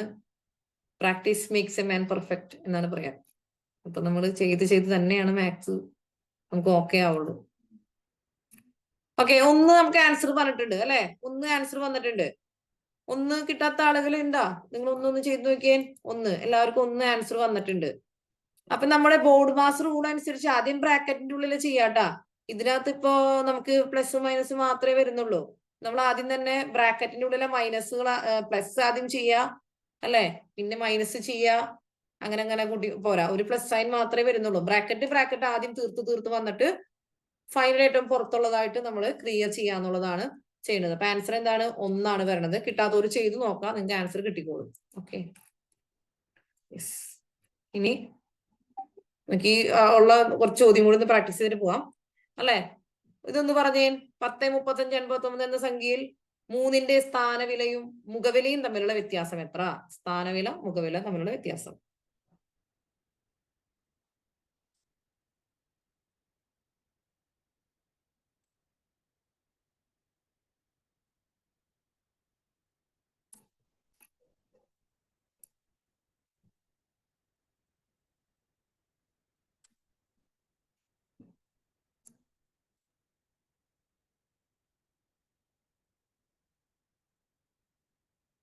കമന്റ് വരുന്നുണ്ട്. ഫസ്റ്റ് കമന്റ് മേഘ ഡേവിസ്, അലീന, ബെനിറ്റ ബാബു. അടുത്ത് പോരട്ടെ. ഇതൊരു ഉത്തരം പറയാത്തവരാണ്. വിജി ബേബി, ഇമി കെ പോൾസൺ, അർച്ചന, റോസ്മരിയ, സാംസങ് എന്നൊക്കെ ഇട്ടുള്ള ഒരു പേരൊന്ന് മാറ്റിയിടണേ. സോണിയ വർഗീസ്. ഓക്കെ, ഇപ്പൊ 2997 കേട്ടോ. ഹെന്ന, അൽസ എല്ലാവരും ഉത്തരം പറയുന്നുണ്ട്. 2997 അല്ലെ. നമ്മുടെ സ്ഥാനവില എന്ന് പറയുന്നത് എത്ര വരും? 3000 വരാം അല്ലെ. ഇത് 1000ത്തിന്റെ സ്ഥാനത്തല്ലേ. 3000 മൈനസ് 3 ചെയ്യുമ്പോൾ നമുക്ക് 2997 ഉത്തരം വരും. നമുക്ക് ഇവിടെ വെച്ച് നിർത്തിയാലോ അല്ലെ? ചെയ്യാൻ എളുപ്പത്തിലുള്ള ചോദ്യം ഏതെങ്കിലും ഉണ്ടോ? എളുപ്പത്തിൽ ചെയ്യാൻ പറ്റുന്ന മറ്റൊരു ചോദ്യം കൂടി ഉണ്ടോ നോക്കാം. ഇതൊന്ന് ചെയ്തേ. നമ്മൾ പറഞ്ഞൊരു ഫോർമുല ഉണ്ടായിരുന്നു. ഇത് വെച്ചിട്ടൊന്ന് ചെയ്യാൻ പറ്റുമോ? നമ്മള് A/BCD എന്ന് പറഞ്ഞൊരു ഫോർമുല ഉണ്ടായിരുന്നു, ഓർമ്മയുണ്ടാ? ഒന്ന് ചെയ്തേൻ, ആൻസർ ചെയ്തേ. A/BCD ഒന്ന് ചെയ്യാമോ?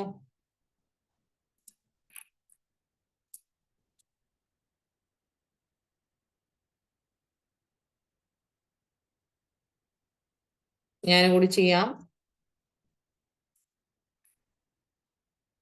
171 ഡിവൈഡ് ബൈ 19 × 9 നമുക്ക് ചെയ്യാം അല്ലെ. എന്ത് വരും?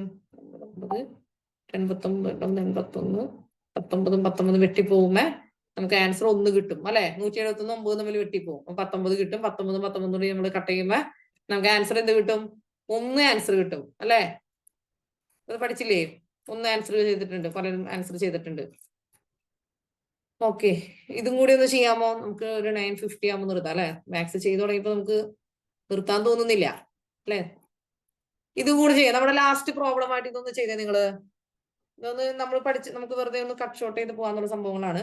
അതിന് നിങ്ങൾക്ക് ഒരു കാര്യം പഠിപ്പിച്ചിട്ടില്ല, തന്നെ ചെയ്യാൻ അറിയുന്നവർ ചെയ്യാം. ഞാനത് പറയാം. എന്നാലും നമ്മൾ 5/4 × 22. അപ്പൊ ആദ്യം അത് ചെയ്യാം. എന്ത് ചെയ്താൽ മതി? 5 × 22 ആദ്യം ചെയ്യാം. 5 × 22 ചെയ്യുമ്പോൾ എത്ര വരും നമുക്ക്?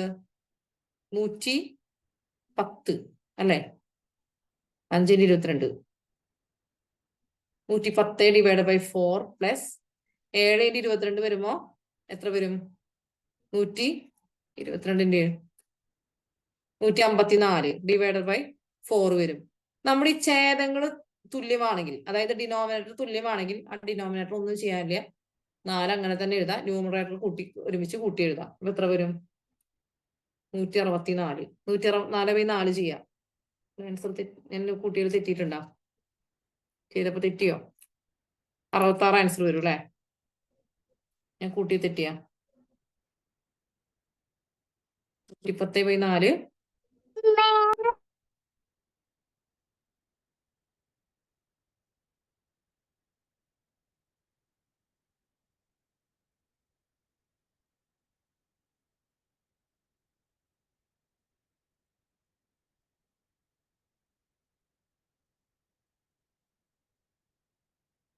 ഒരു 264ആണല്ലേ? 264. ഓക്കെ ഓക്കെ 264/4 വരും. അപ്പൊ 64 24 64 64 ആൻസർ വരും. ഓക്കെ മനസ്സിലായി? നമ്മുടെ ഛേദങ്ങൾ തുല്യമാണെങ്കിൽ ഒന്നും ചെയ്യാനില്ല, നേരെ അംശങ്ങൾ കൂട്ടാട്ടാ. ഛേദങ്ങൾ തുല്യമല്ലെങ്കിൽ നമ്മൾ ഭിന്നസംഖ്യ പഠിക്കുമ്പോൾ പഠിക്കും, ക്രോസ് മൾട്ടിപ്ലിക്കേഷൻ ഒക്കെ പഠിക്കും. ഓക്കെ അപ്പൊ നമുക്ക് ഇന്നത്തെ ക്ലാസ് ഇതോടുകൂടി വൈൻഡപ്പ് ചെയ്യാം. നിങ്ങൾക്ക് കുറച്ച് ക്വസ്റ്റ്യൻസ് ചെയ്യാനായിട്ടൊക്കെ നിങ്ങൾക്ക് ഇട്ട് തരുന്നുണ്ട്, പ്രത്യേകിച്ച് കുറച്ച് ബോർഡ് മാസ് അതൊക്കെ വെച്ചിട്ടുള്ള കാര്യങ്ങൾ ചെയ്യാം. നാളെ നമുക്ക് മാത്സിന്റെ ക്ലാസ് തന്നെ ആയിരിക്കും നാളെ ഉണ്ടായിരിക്കുക. നിങ്ങൾക്ക് ഈ ക്ലാസ്സിനെ കുറിച്ച് നിങ്ങൾ കമന്റ് ചെയ്യാം, നിങ്ങൾക്ക് സ്പീഡ് പിടിക്കാൻ പറ്റിയോ, നിങ്ങൾക്ക് സ്പീഡ് കുറയ്ക്കണോ എന്നൊക്കെയുള്ള കാര്യങ്ങൾ നിങ്ങളൊന്ന് പോണേൽ മുന്നേ തന്നെ കമന്റ് ഇട്ടിട്ട് പൊക്കോ. കാരണം നമ്മൾ ഒരു ലെവലിൽ പഠിച്ചു കഴിഞ്ഞാൽ എക്സാം ബാച്ചാരുടെ കൂടെയാണ്. അപ്പൊ നമ്മൾ കുറച്ചധികം സ്പീഡിൽ ഇങ്ങനെ പറഞ്ഞ് അതൊരു ശീലമായിട്ട് മാറിയിട്ടുണ്ട്. അതുകൊണ്ട് എന്ത് ചെയ്യാം, നിങ്ങൾക്ക് എന്തെങ്കിലും പറയാനുണ്ടെങ്കിൽ ഓപ്പൺ ആയിട്ട് കമന്റ് ചെയ്തിട്ട് പോവാം. Okay good night. കമന്റ് ഇട്ടിട്ട് പൊക്കോളൂ. 2 മിനിറ്റ് കഴിഞ്ഞിട്ടാണ് ക്ലാസ് എൻഡ് ആകുള്ളൂ.